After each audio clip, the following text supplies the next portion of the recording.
All right, what's up, Fortnite fam? It's your boys, Monster D-Face and Shio. Wager here for the Code Red, presented by Xfinity, featuring Fortnite event we have here today. Now, Shio, we've been here before. We've done this whole dance, but hey, it's nothing like a good set of Fortnite on any given day. Oh, not at all. It's so much fun to watch these players just, dilly out against each other, have so many good and fun moments, the big clutches, all over 6 games today. Should be an absolute blast to watch. Yeah, absolutely. And big cash on the line as well. Shio and I had the pleasure of talking through some of the qualifiers. We talked about how much money was on the line then. That was about 10,000 per stage. Now we're up in the ante here a little bit more, aren't we? No, absolutely. Presented by Xfinity as well. These guys have, some of the best internet in the nation, right? Gig speed Wi-Fi. It's amazing to watch, and really cool student exclusive offers as well. When it comes to Xfinity, you can get things like $100 prepaid card, 6 months of Amazon Music Unlimited, as well as everything on a no-term contract. So if you want to learn more about that, the sponsor today for Code Red, that's Xfinity. Go to xfinity.com/student. See all those offers. Remember though, if you want that big Wi-Fi, you're going to need to have the gigabit connection as well as an X5 gateway attached, and the speeds might vary. What will not vary, and I say this every time, Monster, is the level of these games. Right out the gate at game 1, it should be crazy moments to watch. Yeah, definitely. We're up in the ante here. We have a little bit of a hybrid coming into this whole entire roster here. Invites, and of course, those that pushed you through the qualifiers. You mentioned about kind of the collegiate players and things like that, and how they affect folks who are, working from home, and of course, students on campus and whatnot. But that's what we have here too, right? Some of those teams that were coming through the collegiate. But before we get there, let's talk about the format. Let's talk about the points here, the distribution of all this kind of stuff here. Break it down for me, Shio. Absolutely. So kind of a generalized format. Usually we're used to seeing, placement be anywhere from 30 to 60 points in total. Eliminations are 3 points this time around, with 55 points of placement in total in general anyway. So if you get close to a 20 bomb, it seems like that's where you're going to be seeing a little bit of an equivalence to how you would place in the game. From I'm looking at though, once you get to around the top 10, that's where this placement really starts to ramp up. Everyone wants to get to 30th. It is duos we're watching today as well, so we'll see how things go down. As usual though, Monster, top 10 should be the focus for every single player. Yeah, but just looking at the way the point distribution works out, I mean, it's going to matter every single zone essentially. You fall early, you're losing out on points all the way across the board, and things really start to escalate as you approach the later portions there. But yes, that victory royale is going to be the big jump up. We saw a fair amount of double-digit elims, I want to say, coming out of the qualifiers, but nothing that was out of the ordinary, right? As far as the duos competition goes, I felt like we were within the realm of a kind of our typical high-end elim games, which are around 10 to no more than 15 or so. Now that we're getting professional players involved here though, we might see it maybe change, right? Like there's anything can happen now. Yeah, no, it might super ramp up, but if you do hit that double digit elim threshold, if you get 10, you will kind of be equivalent to being 10th place overall with those 30 points. So it'll be nice to see the balance that players will try to strive for. Will it be very push heavy? That's where the collegiate scene I think kind of took a little bit of a grab from. That's what they were kind of focusing on, Monster. Lots of fights in the mid game. End games were still kind of stacked, but that's how things were going there. And it's nice that you mentioned all those mismatches up now, because a lot of people are trying to level up. That's surprising on the line too. Yeah, definitely. We got to take a look at those pricing and how this $25,000 is going to be broken up and divvied out here. Now, mind you, this is, of course, split between the duos, but hey, a first place $7,500 cash prize is not too shabby here. What's that? A $3,750 split between the two, and then it goes down there. Second place being $5,000, third being $35,000. All overall, though, big money here for the Code Red event. Yeah, Code Red historically known for kind of, giving back to the top 8 that roll in. So we'll be talking about first place, the top 3 a lot as we're casting, as we're showing you guys these games, but the players all the way to the top 8, anywhere near 10th place, will be battling for a chance to just get their hands on the money inside the pot and some prizing before they leave today. So yeah, big money up for grabs. And once again, just to focus on the types of players that are coming in, for people in the collegiate scene, that's a lot, right? For some of these players, having the accolade might mean a little bit more, Monster. Yeah, definitely. We all want those brownie points on the resume, of course. We have a couple teams here representing from the University of Florida, Riverside Community College District, right? These are teams and players that have really sprouted from all over the nation here, coming together now to play against one another, but more importantly, step up to the plate here, go against established pros in our community, go against established household names of the scene that we've seen in the past. And let's just go ahead and go through maybe some of those player names, right? And all the others in the process here, because to kick it off, our superstar Booga and Skittles is going to be one of the more premier duos we're going to be focusing here. This is our Team Xfinity duo. Yeah, you're talking about, established. This is the established of the established, and we'll have some fun things with this duo as we roll in throughout the day, but looking really forward to seeing where they're landing, how they're going to be playing. Past that too, Bella, Mama Fishy, they're rolling in. I feel like this is like not even an underdog team at this point or anything like that. These guys are here to just slay. It should be lots of fun to watch. Hey, listen, let's not forget Mama Fishy officially being acquired or added onto the roster of Team GXR there. So, she's doing big things here. She's having fun with her time and her space within the competitive scene. Bella, no strangers to competition alongside her. They have a pretty great reputation and rapport with one another. DGen and Agers, this is a classic right here. You talk duos. They've been with one another hand in hand for quite some time as competitors. I'd say DGen really being a player that's been sticking out lately. Yeah, DJ and Agers do polarize. These two are kind of third-party gods when it comes to the types of tournaments they play and the placements they see. So for Code Red, if you are looking at predictions or duels to watch, these two might definitely be the approach you're going for. Jivy Somerset rolling in as well. They always have this one pop-off game, it seems like, every time they're involved. So a big chance to steal away points from the competition monster. Absolutely, and Somerset's scary. That's a scary player to look out for there. Benji, Fishy, and Savage, one of our few reigning in from across the pond here. EU representation, the most notorious duo on the EU scene, if I'm going to call him that. And then we have another international mix-up here of Muzz flying in from OCE. He is on NA territory, pairing up with Kaz here. That was a surprise to me, by the way. I saw that on social media. I wasn't sure who was the captain of the two, who picked who. But, we have a bunch of our players, our community faves showing up.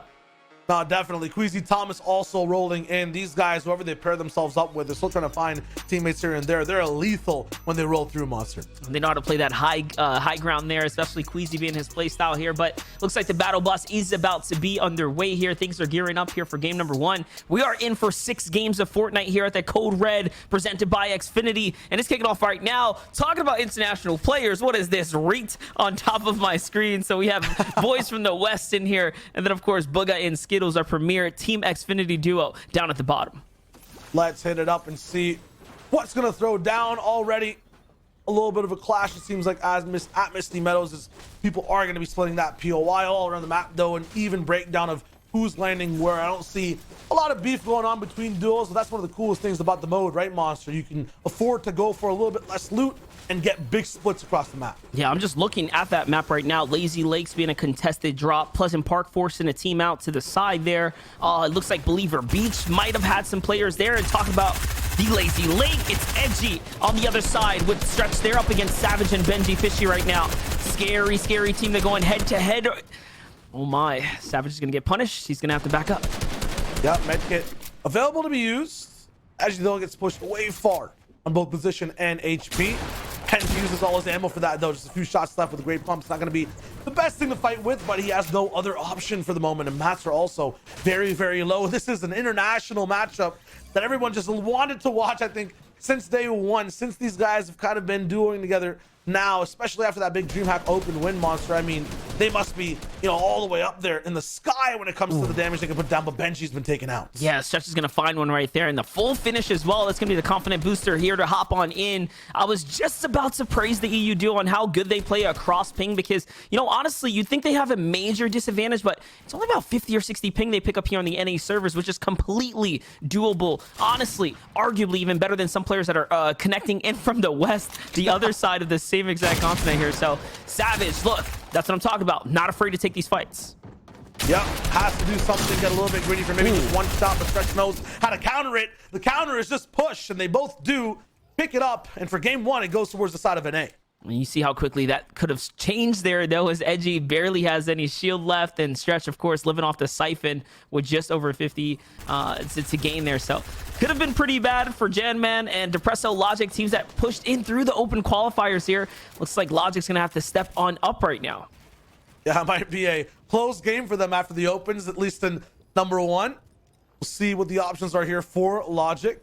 It's 2 players to take out, it looks like, below him. This is going to be very, very troublesome. Looking for the first shot. It does land, but this is Macwood and Bucky are going up against more Titans that are just taking out so many different players from the lobby. He's going to sit up here for a little bit, but So there are two. The damage on a Macwin. Maybe I'm not giving this man enough credit because now he has an advantage monster to close out this fight. These are the matchups we wanted to see. Open qualifiers up against our pro invitees. And Depresso Logic's looking to make his name be heard here. Loud and clear. Macwood, barely any HP. Is he going to be able to let him get this med kit off? These are wood walls, though.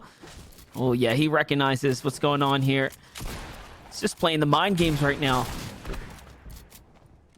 He's handling this 1v2 so perfectly, though. Drops in 75 on the Mac with another one. Follow up. No way.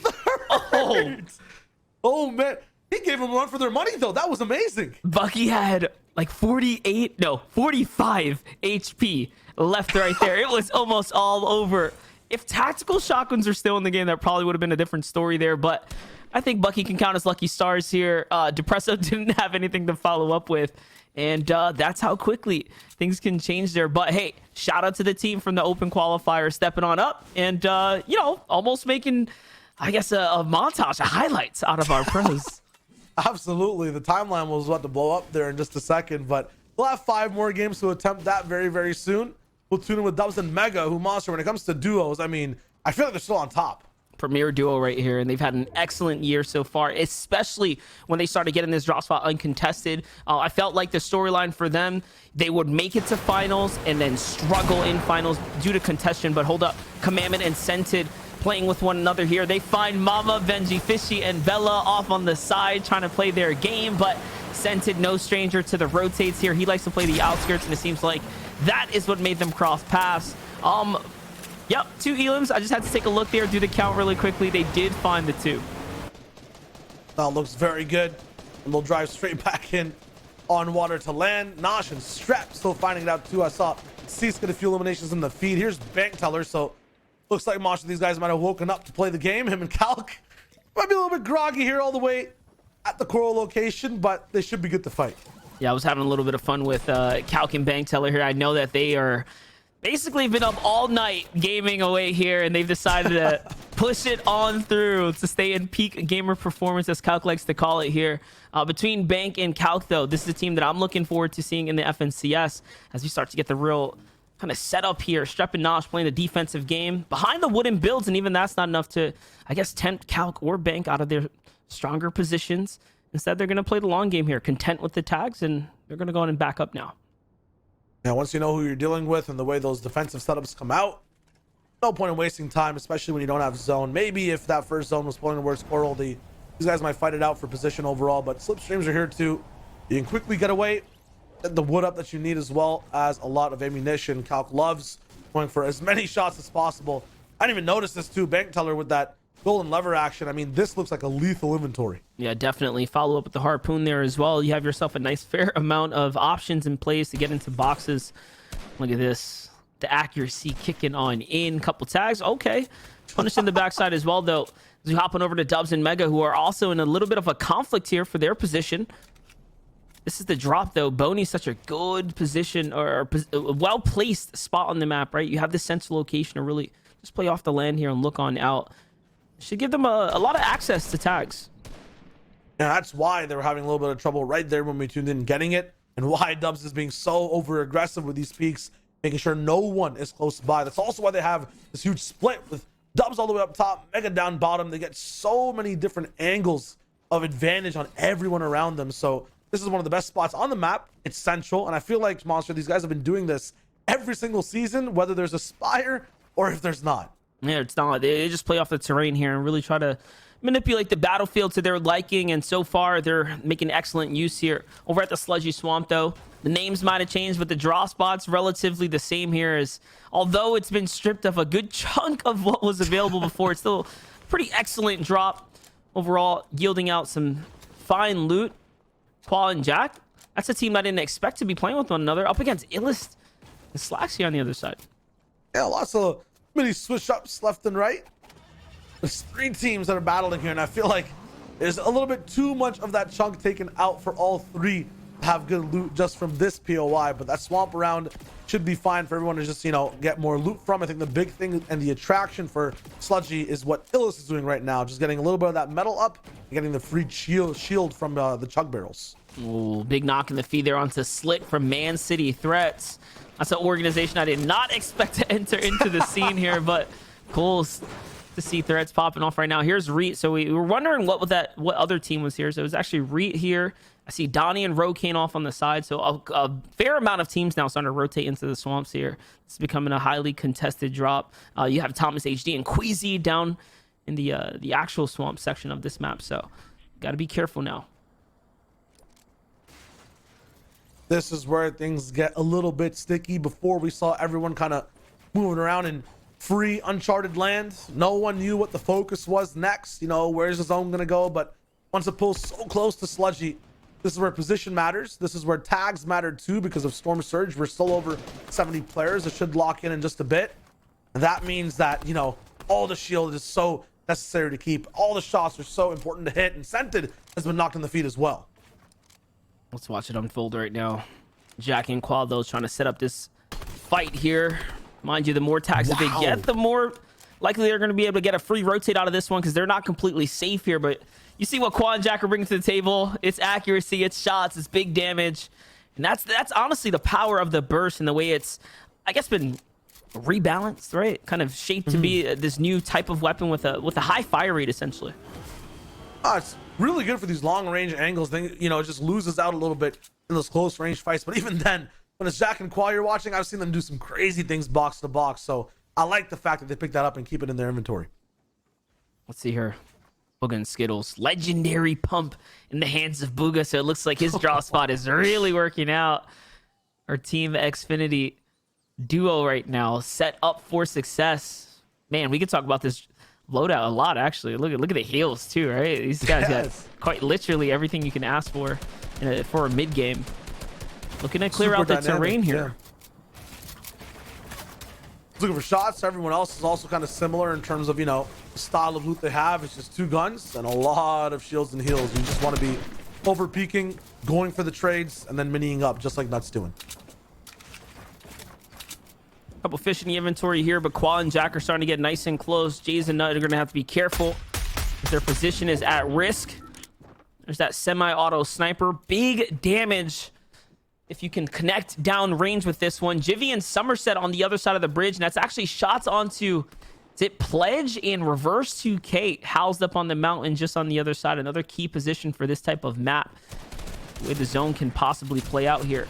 Here's Ethan Sins in Tokyo right now, trying to get it in. Surge is active. They are above it. It could be that Bank Teller and Calc need this fight here, but the damage has been done. I think the aggression, yes, the lobby's starting to read into this, and it's not looking too good for another one of our qualifying teams here. Then when we saw them qualify, they were in these positions before, and they easily were able to sneak out, but that was against collegiate teams. Now when you have pros pressuring you, and they taste the blood from the damage, Bank Teller especially, he's not going to let you go for free. You got to put some metal walls up, invest in the defense. Ethan gets to back away a little bit, but still isn't safe. Now, mind you, this is the duo from the University of Florida, so they're representing big time for their turf and territory. But Cal's on the other side. He grabs the wall. Sins goes down. That's one. Can Cal get the follow-up here? The punishment is real, and Tokyo loses his shield now. It's not looking too good here as Bank is on his heels. He's quick too. And there it is. The shots coming in from the rest of the lobby. Tokyo's fully punished and boxed up. Cal finishes the job. That is just the difference there, right? The difference of pressure from all sides. The way you have to have such an expansive repertoire in defense to get away from a pro team like Bank Teller and Young Calc. These guys will definitely have an opportunity to do so again. But man, that was a very, very clinical chase down. Good job there. And they get to reap all the loot. No one close enough to even contest them for the extras. It was Bully and company on the other side who was firing in. Arkram, one of the kings of the West here, hunting down Nosh, a demon from the East. Okay, not bad at all. It's Epic Whale and Arkham, so it's a double trouble here from the West, stepping up to the plate right now. The Monster, this tournament's kind of stacked, don't you think? This is some crazy names we're seeing over and over again. Wait a second. Oh no. Wait a minute. Epic Whale slips off the build there, hits the bounce pad, and it sends him out flying. Luckily, it's not into the zone. As Arkham, he says, don't worry about it. I got this under control. He wraps up Strep there, and it's all over. No, I get it. Arkham was like, you know, ISO, give me the 1v1. Yeah. I don't need you here, Epic. You know, let me land 2 shots. It's over. That's what happened. Go get some air, Epic. I'll handle this. That's crazy. So some of the best teams from West, literally the top best duos from EU rolling in. Then East as well on home advantage on ping, and no one's stopping in terms of firing and keeping up the action monster. There's literally no passive duo I've seen so far. Everyone's really active. And any opportunity, and Jivy didn't build on the right side, he gets hits. And that is the problem. You try to save a little bit of mats there, and you can get punished for it. Somerset nearly a victim to the same exact thing. She catches the build in time. Pledges down, though, from his rotate. Looks like Reet is the one who's quick on his heels. Reverse Suke left by himself. Acorn hopping on into the fight as well. Kanata just nearby. Somerset's going to pick up this jar of fireflies here and set the builds afire. That's going to be extra pressure there for sure if there's wood left over. A headshot from Somerset's going to connect. Is it enough? Oh, steals up a little bit of loot. That's huge right there. Big Elam in the middle. The best part about it is the points, but also the mats and weapons you can get out of it. If another team just steals it over, you are not getting the full value for your work. Acorn against Reed. I'm not sure these guys really want to push to take this fight. Kanata right beside here too. If it does break down, we're going to be seeing some crazy edits, some big shots. Storm Surge is not going to be pressuring anyone though. So for people looking for eliminations right now, they must already be so down on damage, or maybe they're just crazy and those 3 points are really tantalizing, and it might be here for Duke. That might be the wave. And yes, he takes out Vixie. Looks like this is pro on. These guys are coming from the open track, right? I mean, taken out. No, this is another collegiate team that gets deleted. Yep, another man down there. Well fought, but not good enough here. As the pros step up to the plate, Kanata and Acorn, we finally get to see their perspective, what they're working with. Didn't even look like they were in dire need for any of the loot they were pushing on before, but you know, hunger takes its course. A man's got to eat. Let's see what's gonna happen here. Yuz on the bottom side there, getting pressured in a little bit. Crazy part about this is that usually it's all these teams in the middle of the zone that are pressuring people around. Everyone on the edge is just kind of jittery, itchy for damage. They're seeing a little bit of an opening and they're shooting. It's slowing everyone down. And now look at this. There's just a traffic jam of different builds on different layers. No one can really pass by. If they make a new box monster, it's getting sprayed. Yeah, definitely. Too many players nearby here. But everyone's in hard material. That shows that every single pro here recognizes the danger and the threat of the other folks nearby. So that's just respect across the board there. As everyone's doing their little cone peaks here, trying to gather information for Booga and Skittles. The story might be the same. Let's tune into Booga and see what he's thinking about what's going on right now in this zone. The team on bridge is trying to run around. Got the rotate. I'm going down. Okay, I'll look for you. I mean, right now I can't really see because of the tree. If we gas it into blue, we might activate the bubble thing. I could get us lobbied. Trying to look. If we get to that, I think if we get to pink brick, it's safer because we have LOS with the cubes. I'm here. Go to pink brick. I'm pretty positive. Build. Yep. Let's see if he was right then here. that height team won't see us. My bad. It's dangerous. Chun. It's just this height team, and No. yeah, they block Stay on off the this sight line. Beautiful. Get Alright, in, build a dodge little the bit. bubble Be as safe. well, and not get that sideways zone We can active. splash I if you mean, want. that's genius. It's a very well played rotation there, and you can tell the communication very minimalistic, calm, cool, and collected here. No sweat when making the rotates, and Booga exercising his big brain immediately, just knowing, hey, if we go straight across, this is a bad idea. Let's just sweep to the side there, avoid that sideways portal. It ends up being the proper move there. It's the little things like that you can pick away and take away from the pros. But now jumping on over to another side here.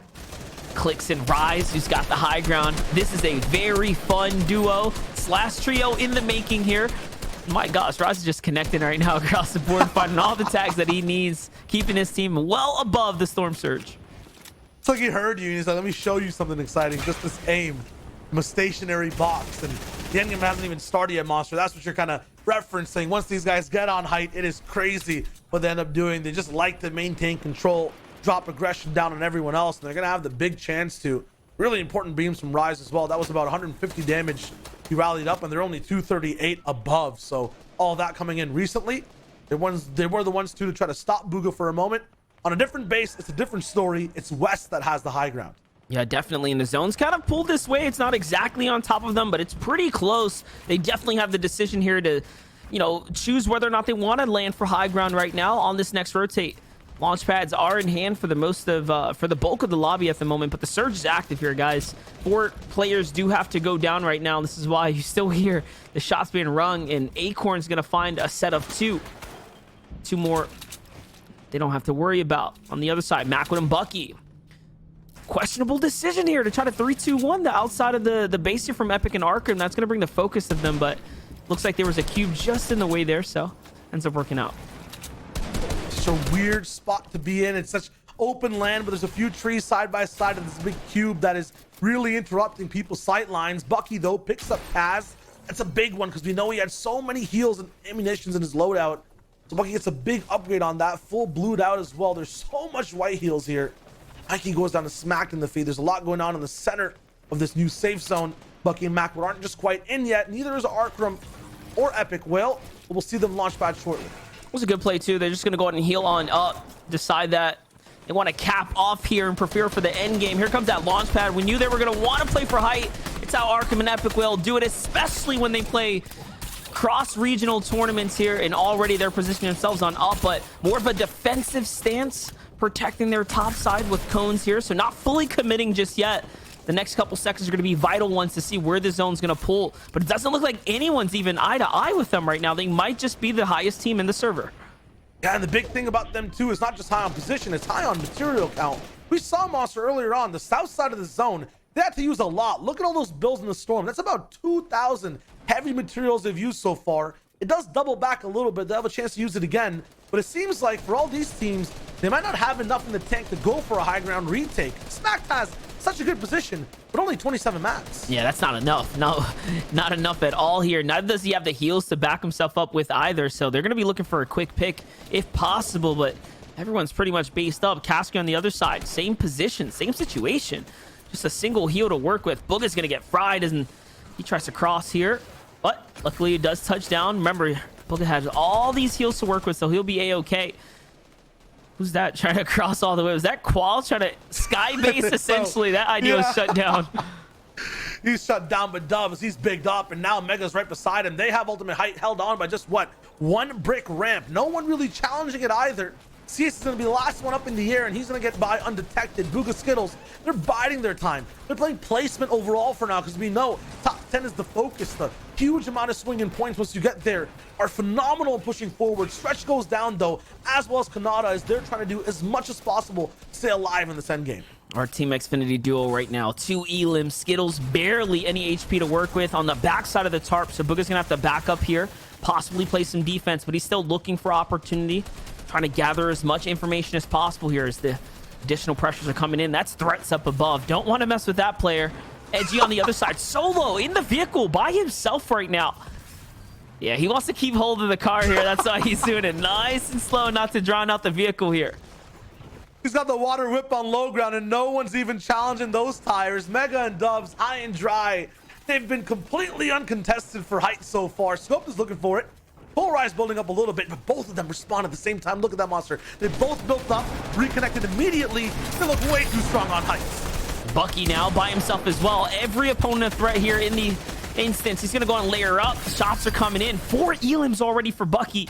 Looking like he's finding his groove here in these final moments. There's actually a few amount of players that are left by themselves, Edgy included here inside the zone. Couple heals left, nothing more to work with. He's gonna have to walk through that enemy tarp. Are they waiting for him? They were. It was Clicks and Rise on the other side who finished up the job there. Yeah, so big predators down on the low ground, just looking to take out anyone moving in from the storm. Trap goes down too. Now Bugha really dropped down the pressure. Rise and Clicks might have waited and set a trap.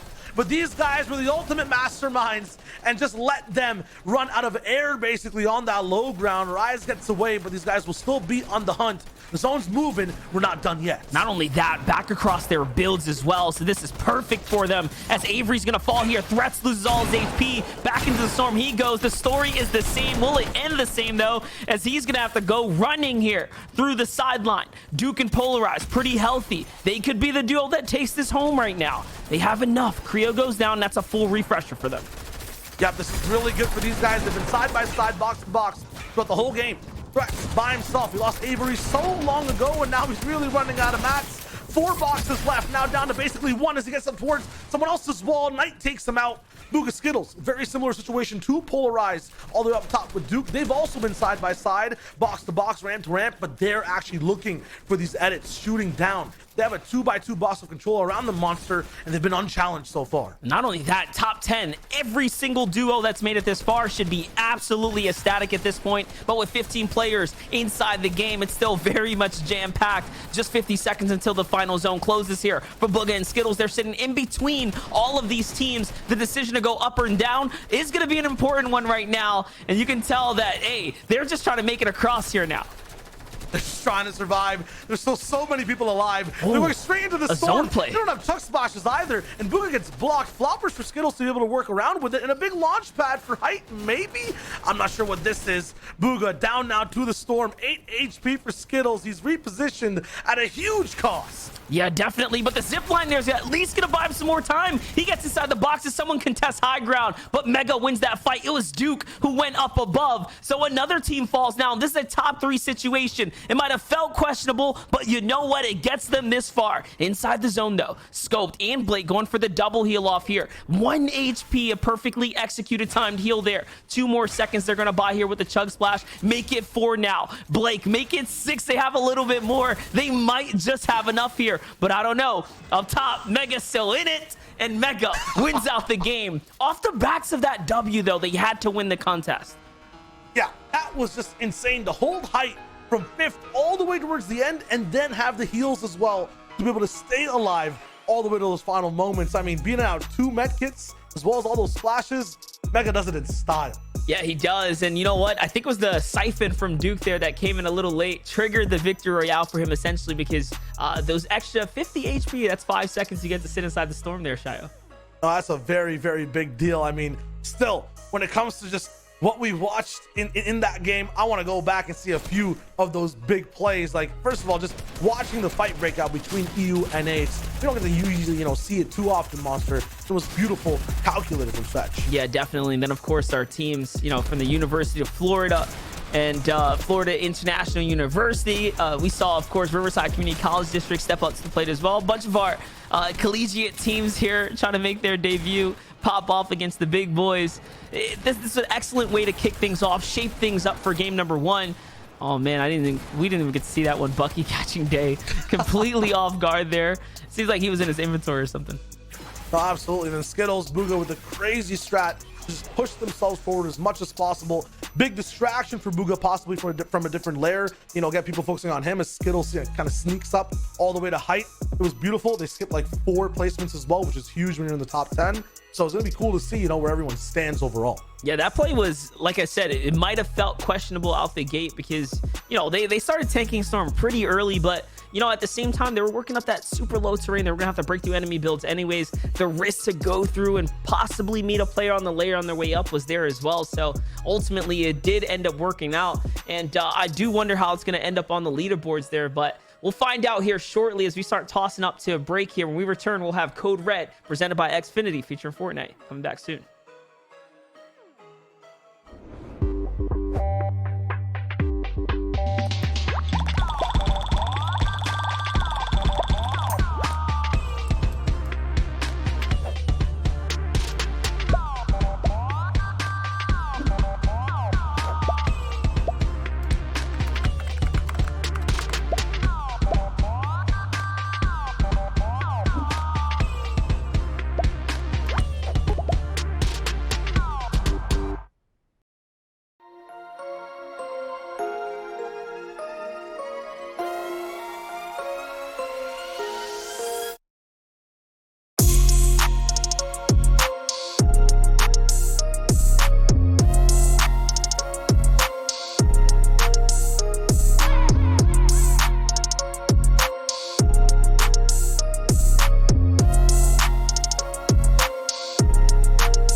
My biggest supporter. I think my biggest supporter is probably either my mom or my dad, obviously.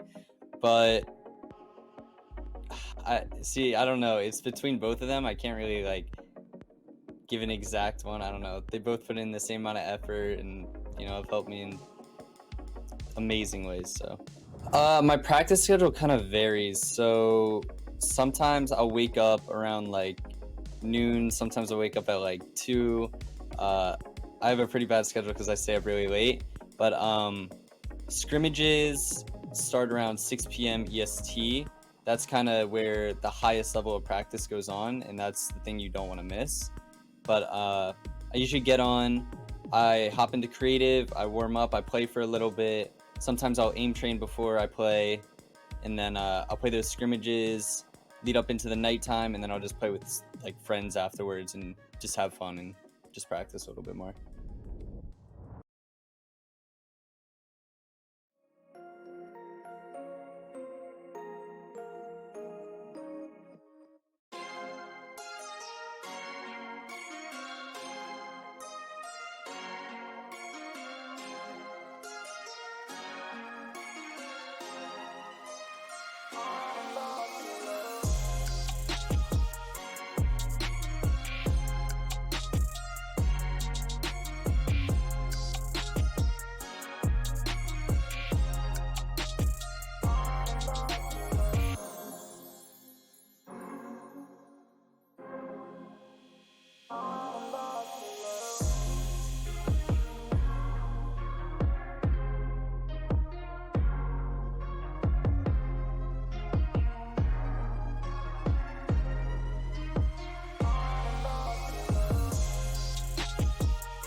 Welcome back to the Code Red presented by Xfinity, guys. Monster D-Face and Shayo Wager here on the mic.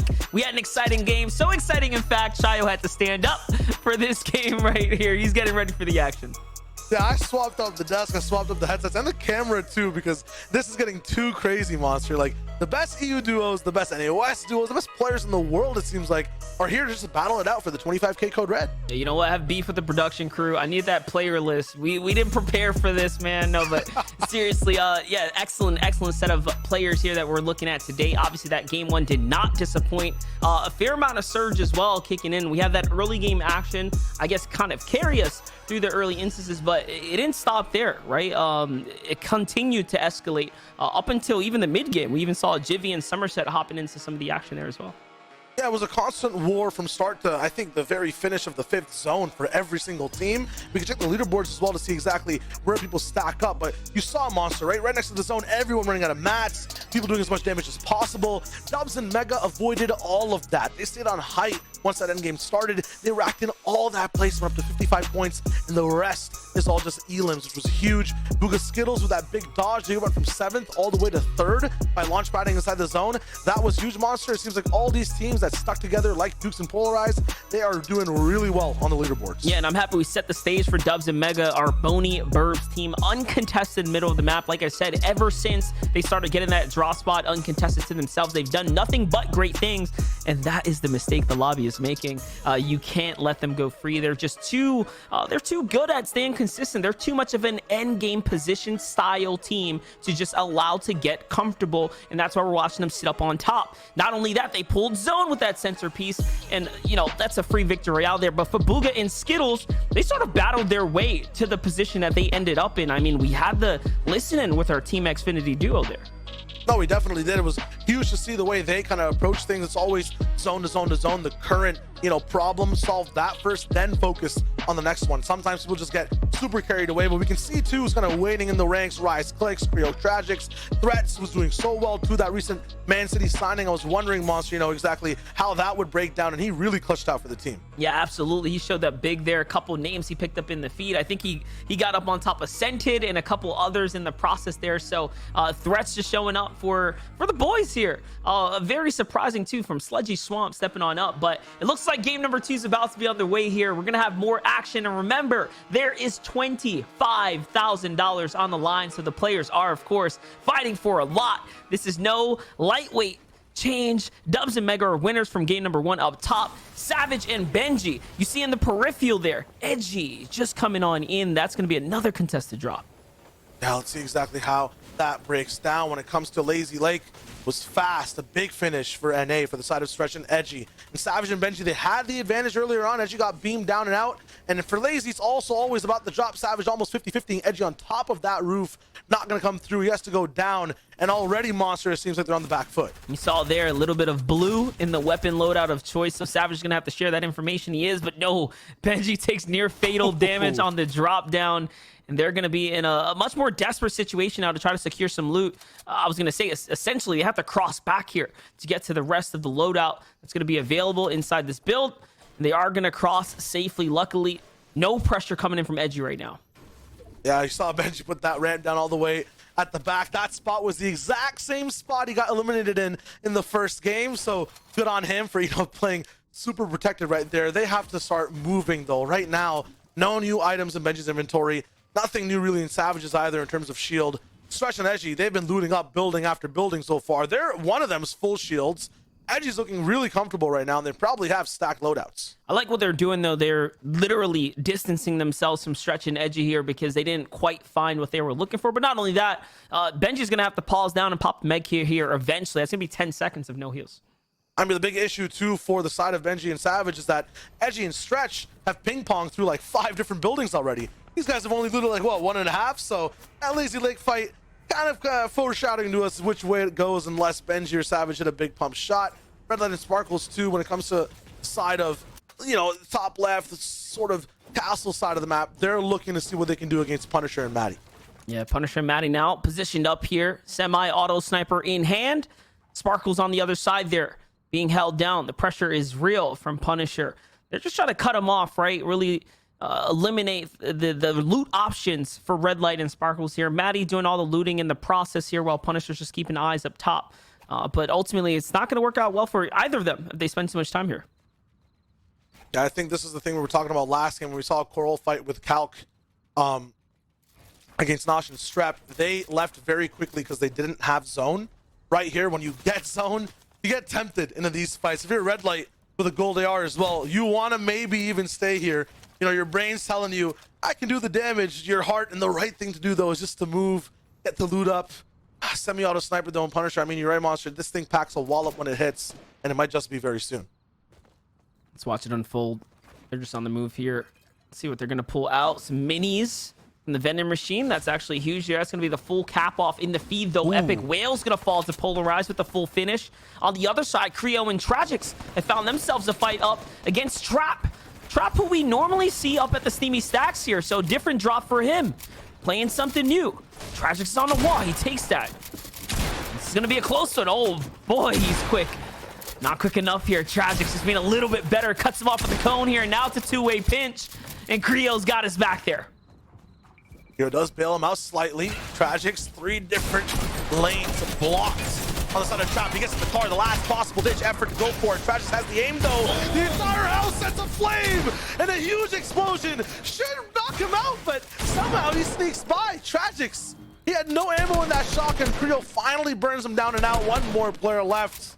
Doesn't get the pre-fire on the drop down, but it should be an easy pump. Landed, and it keeps it textbook. That was just explosive. It was exciting. Acting like Tommy's gonna fall there with Trap, but hey, they put up a great fight. Definitely keeping us on our toes, quite literally and figuratively here.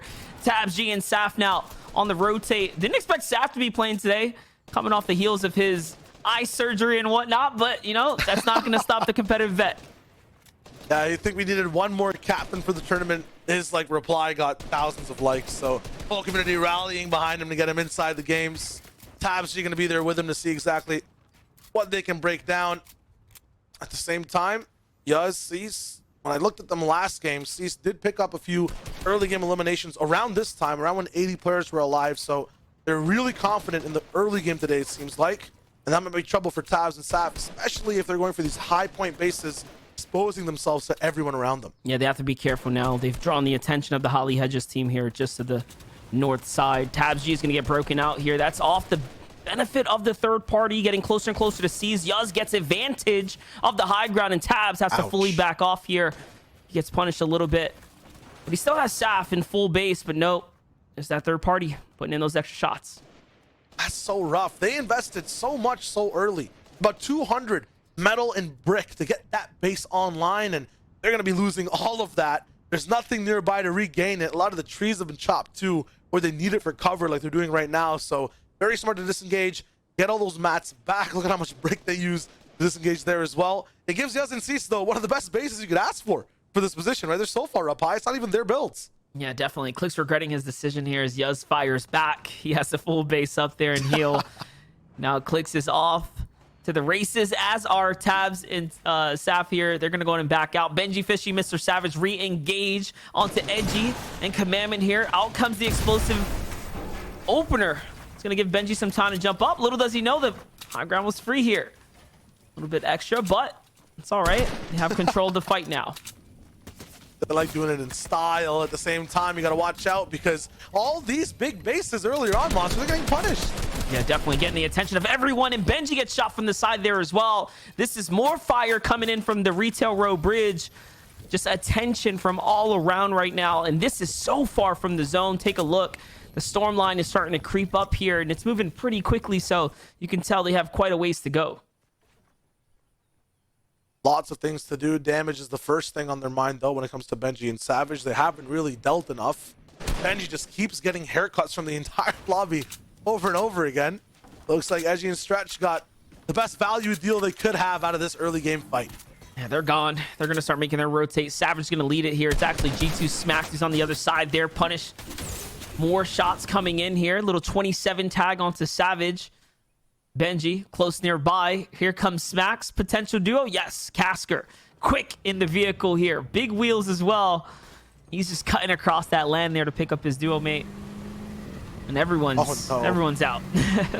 Everyone's out but Savage and Benji. One tire down, and now it's kind of affecting their speed all the way into the zone. They're fighting players, now they're fighting against time, against this constant tick of damage, and ooh, okay. One wheel can't stop these mans from making the best possible moves around every single curb. They finally do get in. I think that's still Edgy and Stretch bullying them as they switch cars. Quick car switch here, but one of the worst teams was holding them out there on the hill. Thomas HD and Queasy for the team just off nearby. More shots coming in from the side too. It's just so unfortunate. Look at how they're playing. They're cutting off the loop path here, mountain to mountain, staying ahead of the zone here. And it's just Benji Fishy who's the target of choice. Smack's gonna get the down to the storm. They should be able to get the pickup, the res chain there to stay alive in the zone, but man, it's looking rough for Benji and Mr. Savage. Now, what a rough combination of people to have around you. You have Queasy and Thomas, these mountain climbers that target anyone that's, you know, late going into zones, that's kind of behind a little bit or in between the valleys. And then Smack and Casker, the mid-game menaces that just love pushing fights. If they don't get one at their drop, they're going to be honed on to you. Heat missile seeking, target vision, whatever it is they have built into their human bodies, and they're not going to let go, Monster. These guys do not let a free team roll by. And look at that, a quick find, some chug splashes fall out of the box. That's just going to work out for them. But how long until Mr. Savage stays in? Little pull there from Benji to keep him up.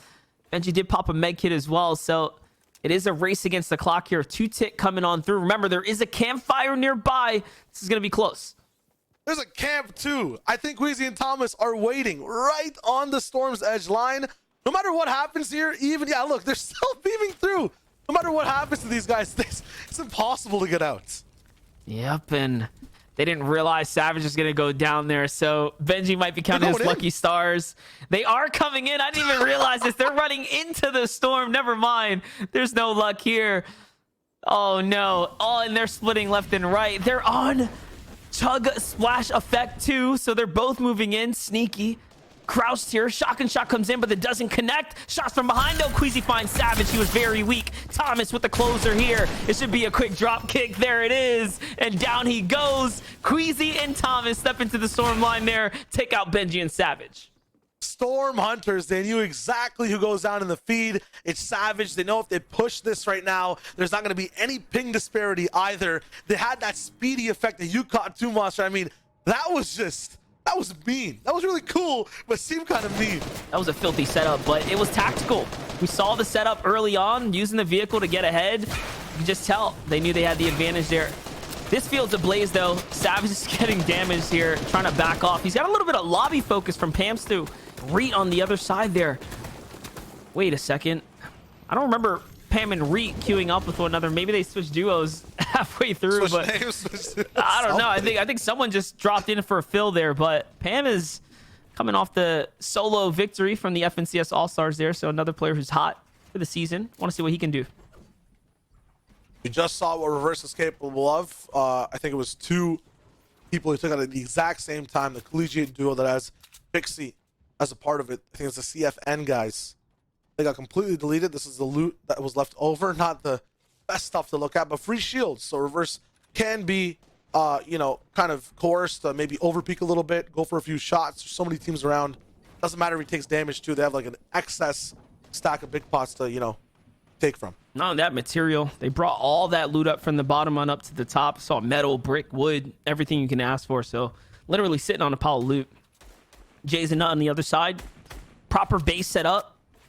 Blocking off the backside here. Just trying to look for players right now. I wonder if he knows someone's in there. He had an idea. He must have saw him run in. Didn't hit a single shot though. Unlucky.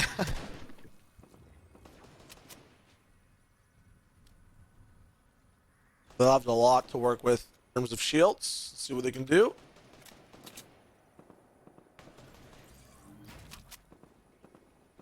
Spicy splashes in the inventory as well. There it is. Their heals are going to start coming through. They can definitely catch a little bit of benefit here from healing up to both of them. Just that mid game though. 25 seconds until the new zone reveals, and then the teams start to scramble. But look at how many teams are starting to house up inside the bony burbs, right? Just have players on top of players right now, starting to stack up there. Different colored single arrows signaling out. There's some solos in there in the mix. Somerset being one of the few. She was the player in the bush getting fired at. It all makes sense now. Just hiding out here. Thomas HD and Queasy are the neighbors nearby. Troublemakers. Nuisances right now for everyone else who's kind of their targets beside them. Coolest thing though in game 2 compared to game 1, it felt like it was just an all-out war from drop all the way to safe zone for everyone who was side by side. Now a lot of people get to be a little bit more spread out, at least for that last zone, when the third kind of clocks in and shows out where everyone is. Now the south side again is going to be in bumper cars with each other, moving all the way into Boney Burbs. And in Boney, we already know that, you know, Reverse is in there, stacked up, ready to shoot. This is about as center as it gets as well. This Boney Burbs being the center of attraction right now. Reverse 2K and Pledge sitting up top, just on the edge. I call that a lucky draw, if you will. Remember, they're also sitting on tons of loot, so they have a fair amount of options on how they want to play this one out and really structure up here. But you can see they're moving back and forth here, still indecisive on what to do. Remember, Jivy and Somerset have to make that full cross here. Thomas HD and Queasy as well. All these players. They'll be kind of the second wave of individuals rolling in. That is a bird. Delivery. These guys can just free farm, but no, the loot drops. A little bit of a clutch from Pledge, or catch from Pledge. Nice. The big thing, I think, for Reverse right now, milk out this zone, but don't get greedy after the fact. I think the biggest weakness of this position is that power goes to the person's head when they're here. I feel like they can just control the lobby all the way till the end of the game, and that usually doesn't happen. There's other teams like Felix right behind these guys looking to take height at any moment. And those moving zones, they change everything. Yeah, they can change everything. The game dynamic shifts from zone to zone, of course, and it's more important what kind of players you have around it. All players have different types of tendencies. Yuz is going to find Scented there in the feed. Scented, who took out one of our open qualifier teams just a little bit ago. Now being one of the few falling here early. Dubs and Mega have given up their primary job. Move a little bit north here, sitting on top of Strep and Nosh.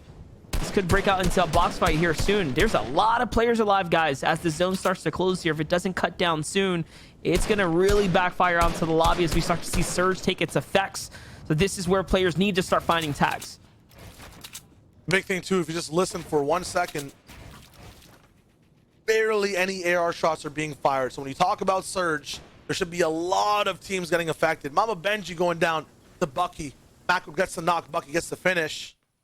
Cease on the left side of the map somewhere. Yes, we just saw Yus take out Scented, so they have control over there. Reverse's high ground Reign of Fear is still active, but it's silent. No one's going for anything. This means in one zone, we're going to be seeing the craziest box fights break down. The first person to edit open something and go for shots should get focused, and that's Jimmy and Somerset. They're trying with a move. Nothing happening. The whole server active. They know they need to get the damage. Somerset inside the zone, ticking down on HP.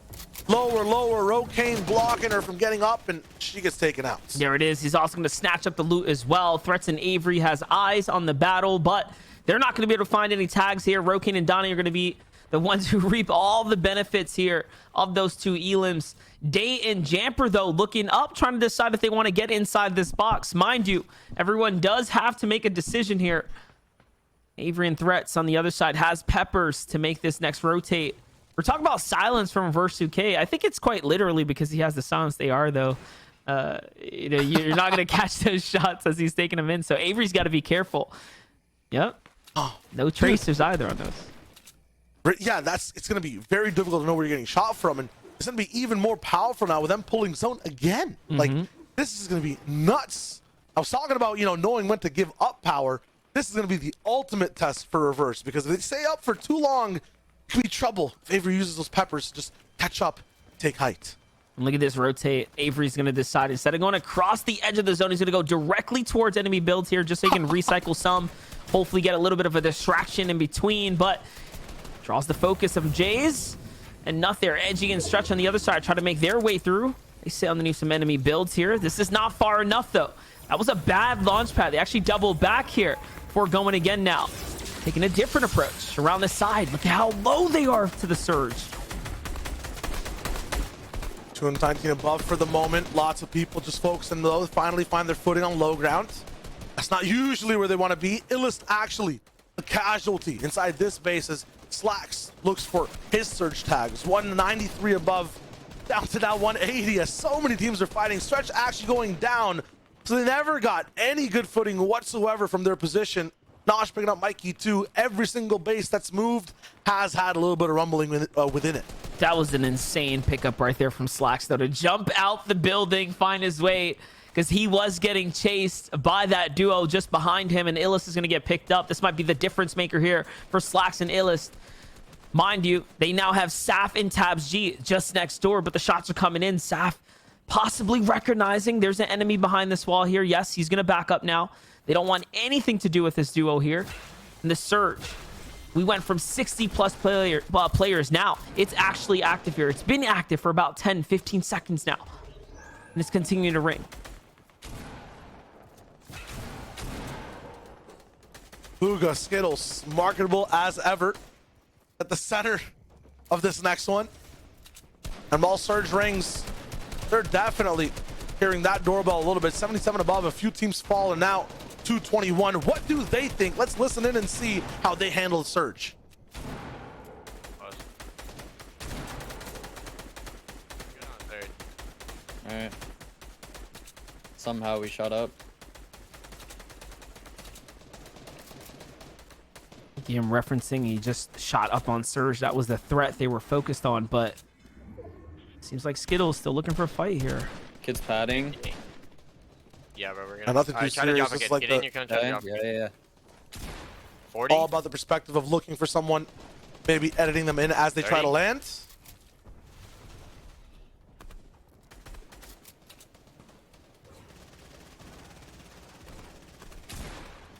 Well, I'm going for pump shots because like we can hit pump shots in the lag. We just need to leak a pad. What are your mad? My mad's fucking low. These kids are playing 3, 4, height. 5. Yeah, I see that. Oh, it's a. It would have been They're on the solo. great to two see if different the teams, cone yeah. play would have worked out, but looks like I can drop no you some here, one's Jake. gonna land on them here. Okay. Split. I like the fact that they don't even react to the biggest bases being built around them. They have a game plan set up, and no matter what happens, they're just going to stick to it. Still try to maybe put that trap down, go for those pump shots. They know that surge will happen again momentarily. Now they know who to target. It's Kanata, Booga, Acorn all fighting at the same time, and boom! There goes Kanata's HP and chance at living. Acorn will try to respond. Big beams on the macro, drops down, gets baited, but then defends against Bucky's shot. What a big just drop and jump up. That's a huge value elimination. He can focus Bucky too if he has the chance. Yeah, he's gonna have to continue to push on this one. He wants that Elim here, especially now that he is by himself. Now, mind you, there's still plenty of placement here in the game, so he can't over jump the gun here. He's got to be careful. That's a shield crack, though. That's enough for him to understand the situation here. And yes, Macwood is still in this box. He's gonna fully commit, but that might be the difference maker. He has to be careful. He is gonna be able to back out here just in time and pad out, and Acorn gets away with murder there as he gets his first elimination of the game. A complete heist too, picks up the pad. All the mats, that big base he built now means nothing in terms of the cost. He has it all back in his inventory. 1,500 mats to work with, already put a few down. We'll tune with other people though. Booga Skittles, they've already moved their way through this high type of mid-ground. Before we saw them, they were all the way on low trying to survive. This is a much better spot. They're not that big on surge though. Yeah, but they're just built different. They're playing excellent games right now. For Jason Nutt, though, they have the high ground 66 above, make it a little bit more as he lands a headshot from a team flying by. And that was a 60 tag from a green pump. Big damage. You can't ask for anything better than that. Another player, though, seems like it just landed below. He's got to be careful, but no, that was Nutt coming down to reinforce the base. A little too high there just a bit ago. They were spending so much time though just trying to defend and shoot. No one built forward. A new team just chasing all the way up for height. Nut now taking a lot of damage. These are going to be forced to just stay on mid the whole time. Mega going down. So the winners from last game looking like they're not going to be too hot for the moment. Looks like Youngbo getting sharked down. Now it'll be Queasy and Thomas who bullied everyone in the early game and are looking for control to end this one out. Under surge, though, right now, so it's cost them a lot of HP here. Barely any material. There goes the split. And it looks like Thomas going to pick up a little bit more metal. Booga, though, nothing to worry about here as he's coasting on through. The only issue here being Skittles, once again, same like game one, on the backside of the tarp, trying to heal, trying to figure this one out, keep up with the pace that Booga's moving at. But it seems like he is going to be able to maintain ground here, bounce back. Players knocking next and left and right here. That's Pledge who's gonna fall, but Day's still up. They'll go back to their old bells, it looks like, but a lot of them are already wood, so it might be reclaimed. Big pressure onto Nuts box. He lands one shot, but Avery trades him out after he goes down. Jay's now up alone, gets those siphon mats, gets a big upgrade at that pump as well, has floppers to use for the zone too. Can't pick them up, has to risky at it, but it's all good. Move around the right side. It's looking fine for now. He has a lot to work with inside the storm circle. He's on the move, solo. Thomas HD somehow survives the storm. They only have 2 elims. Haven't picked up anything since acquiring high ground, but placement points is starting to really jump in now. This is a top 10 finish. Another one here. Booga falls to himself there. That's the storm doing all the damage, so he couldn't make the rotate here. Is Skittle still up is the question right now. We answered in a sec. Booga was full elim, so it wasn't even a knock. It might be the full finish. 9 teams still in the 9th zone. Thomas Squeezy looking to drop down damage, but there's so many hard mats. They're finding nothing for the moment. Skittles is that up. might have been Skittles' body right there. There goes Reet down inside the backside of the zone. Oh, that was Day who gets taken out. Past that, Nosh still alive. Skittles by the skin of his teeth gets to survive. Just a little bit of God timing. Thomas can't find the shot. They're looking for anything right now. They've only found 1 elimination. Chase dodges punishment. Thomas Queasy, they're trying to hit slats, but the defense for NA East is just too good. The man who's on fire right now is strapped in the low ground as he falls to Skittle. Skittle finds an actual refresher here, and that's a difference maker to jump him up into top 3. Mind you, they were in 2nd coming into this game, so this is momentum for another top 3, maybe 2 finish as Clicks falls before Skittles there, and Skittles might have just edged out. That was a close one. Yeah, Skittles though. Craziest clutches back to back, launch pad with one, just surviving with the other. And then the biggest thing too is Thomas and Queasy. I mean, that was just pure domination on all sides, on all aspects. They might have not got the most eliminations we've seen in an end game, but to get the retake down, to control things, to really dictate half the map in early game 2 and then win, that's just insane. Yeah, that played out really well for them, especially since they went up to high ground and then had to face the Surge Demon themselves there, and it lasted for quite some time. Here are the highlights though, as we start to catch back up to what all unfolded there in game number 2. Booga and Skittles, man, hats off to our Team Xfinity duo there, who are just popping off, staying consistent. I'd say by a fair margin to the rest of the lobby right now, at least after game 1 and 2. Yeah, I want to see exactly what game 3 holds for them too. And this time though, it's just really good positioning, staying together. You also mentioned and saw that, you know, Skittles split up for a half second or got damaged a little bit. That kind of seems like their key to success. You let Booga build out the whole way through, save Skittles, let him heal up a little bit, and then play out that end game. It's working really good for him. Clicks too, survived all the way till the top 3. Big pumps landed back and forth, and the defense for everyone who was available and left in top 5, Queasy and Thomas Monster, they found like no damage whatsoever. Yeah, no, you know, you saw what happened there too. Clicks and Skittles ended up ultimately colliding onto one another, so hey, at least one team or the other there picked up those points, which is going to be the difference maker for the 2 duos essentially here. Yeah, I know, it's just amazing game overall from that side. You know, in terms of what we're going to be watching for the rest of the tournament, I want to see more aggression just like that in the early game. I want to see crazier stuff later, but we'll have to wait for just a second. Tossing over to a break, we'll be right back with more Code Red. When inspiration strikes during midterms, you need Xfinity Internet. Fuel your passions with speeds fast enough to power all you do. Get inspired with awesome offers exclusively for students.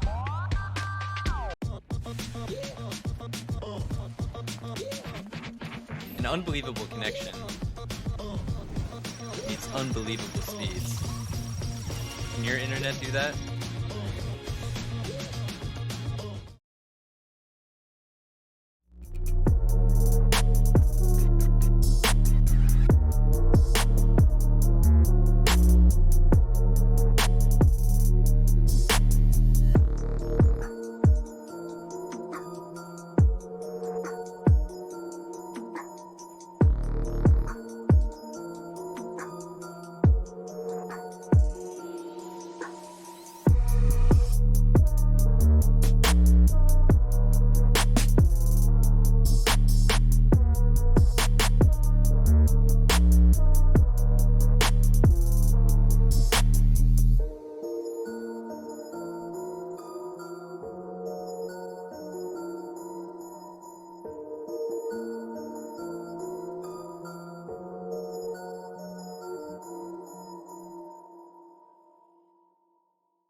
if you want to go pro in a game, you're gonna need to sacrifice a lot, probably socially, and like you honestly need to put a lot of time in, and it's something where you have to be so dedicated to do, or else probably wouldn't work out. So making sure you're putting in a lot of effort and a lot of time, and you're having that time, you know, set, and you're getting your other priorities done, obviously, like school and stuff like that. Yeah, I guess that's my advice. Yeah, the toughest thing about being a pro player was probably learning like how much time you actually had to put in and the sacrifices you had to make. Like I remember when I first started playing, all my friends were like, "Yo, let's come hang out. Let's go play outside. Let's do this." And almost like every time I rejected it, and I was inside just practicing and just playing. And yeah, I think that was the hardest part about that, you know, and also just not going to some social events because maybe a tournament was going on or something. So that was probably the toughest. Not necessarily pressured to stay on top, because the thing with myself is like I'll always push myself to be the best version in game. So I'm not necessarily relying on others or like being pressured into being good, that type of thing. I've always kind of just wanted it for myself. So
right, ladies and gentlemen, welcome back to the Code Red presented by Xfinity. It's your boys Monster Deface and Shio Wager here on the mic. Game 2 just ended though, Shio. We saw a comeback. The EU boys end up taking a win here on NA territory. Yeah, I mean, there's a pattern of that happening in many different, NA competitions, whether it's DreamHack or every time these guys have to play. The coolest thing about them for me, though, was the way they kind of navigated early game, that's Squeezy and Thomas, and then translated that to end game power.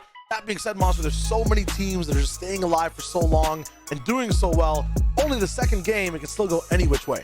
Yeah, these games are absolutely stacked. That last one had about 15 or so coming into the final seconds of the zone. That's a lot of players, guys. We'll see how that translates to the standings here now, because we did see Booga and Skittles up at the top, our team Xfinity, and yes, they are starting to build up a pretty strong lead here, roughly 20 points or so ahead of the competition. Yeah, it's all on consistency and all off of just crazy plays inside the top 10. They focus on staying together, they get to the top 10, and then Booga builds out. Skittle just does something crazy to stay alive in the clutch. Past that, Creo Tragics, I mean, they were popping off in game 1. In game 2, they really went the whole mile and, had some crazy explosive gameplay. Rise and Clicks 2, they're just surviving so much, Monster. And the survival, this placement overall is giving so many teams this leg up on the competition. I want to see what they can do throughout the rest of this competitive season. Absolutely, because that was a top 3 finish too from Rise and Clicks there. Clicks being the one who really went the distance in the final moments there. Going toe-to-toe up against Thomas HD and Queasy, our game 2 winners, who are now on the board here. Top 9 for them. Other consistency though, we have to give credits to Acorn and Kanata, who are up there, as well as Duke and Polarized, tied up for 4th and 5th. Yeah, Acorn, I mean, the most slick play I think we saw of the whole day so far was him watching Kanata get taken out, dropping down, taking Macwood out, and then right in front of Bucky getting the finish, still playing out the end game. So 86 points, huge for him with that solo clutch. Dubs and Mega were also there in that first game, playing really well. Queasy Thomas, off of that win, they get to have a spot in the top 10. And then Avery Threats have been doing a lot of cool stuff in the mid game. So a lot of other teams also playing around. Everyone's kind of, dropping into their roles overall, it feels like now. And that might be a good thing for, Booga Skittles, the people at the top. But for a lot of other people who might be, a little bit in the trenches, this might be the game to start switching things up. Yeah, I mean, it's a pretty worrisome situation for Dubs and Mega, who made it very far. I think they fell just around zone 5 or so. That's half in, half out. Remember, the big placement point doesn't really kick in until you make it to top 10, and that's end game, guys. You got to make it to like zone 8 or so to start earning yourself some big points there. So our game 1 winners falling a bit early in game 2. We'll see if they can turn things around, but I think for Booga and Skittles, they definitely are showing that they have the consistency to push on over, and a couple appearances here now from these international teams are keeping things interesting for us. Yeah, it definitely switches the flavor, because there's so many teams that are a little bit more aggressive. They like to hunt down, let's go for the chase, like Stretch, like, Queasy and Thomas overall. And then the people in between who like to be a little bit more adaptive, like Benji Savage, they get hit a little bit, right? Like Acorn as well, who is a little bit more adaptive to let things happen first and then react. Kanata goes down earlier on. Keeping your teammate alive, Monster, seems like the best thing to do so far. Polarized are doing really well with it. Booga Skittles are doing really well with it all the way till the very end. Yeah, definitely, and I think there's a little bit of irony in the EU boys pushing the EU boys inside the Storm line. So if there's anyone who's going to be frustrated, or at least understanding to a Storm push, it's going to be Benji and Savage, who got pushed in by Queasy and Thomas there on the edge of the zone. But the Battle Bus is gearing up here for game number 3 shortly, and we got a little taste of what can all unfold there. I mean, even now, our Lazy Lake contention between Edgy and Commandment is a very interesting one across the board, because, they haven't done much with it either, although they've been able to win that drop. Yeah, I'm rebranding Lazy Lake to Active Action, and let's get straight to it. Don't need the lights or the camera, because right now, every single time we enter this POI, it's a crazy fight happening, and it's different, right? The first game, Benji Savage taken out immediately. The second game, high bases, multiple teams involved. And now for the third, anything can happen. We got Knock and Pamsto on the screen, a few subs here and there, but it seems like the fights are the same all across the map. Yeah, definitely. Knock and Taco here, who pushed in from the open qualifiers, pushing their way all the way now to the finals to play up against the big boys here for Pam and Retho. Like I mentioned before in that last game, that was a surprise duo pairing up with one another. Reet's been on an explosive track this year. He was hinting at the beginning of the season coming on over to NA East. It looks like he hasn't quite committed just yet. So we're watching our first elims fall in the feed there. Saf finds Cease, so that's leaving Yuz by himself. It's not going to be the kind of same story Cease is used to game after game. The second one that we just saw, the most recent, Cease and Yuz got to escape Saf and Tab's sightlines, and then the first one was Yuz picking up what, Scented, Cease picking up a few kills as well, or eliminations as well the entire time around. Nosh and Strep, usually seeing these guys all the way out to Coral. Now they're pushing a little bit more towards stealthy, it seems like, the whole way through. They'll back up. So much dynamic movement available here. You pick up a few materials here, a few items there, some heals all the way around. You take these slipstreams to any other POI. There's like 4 different ones connecting just this north side. Call those options there for sure.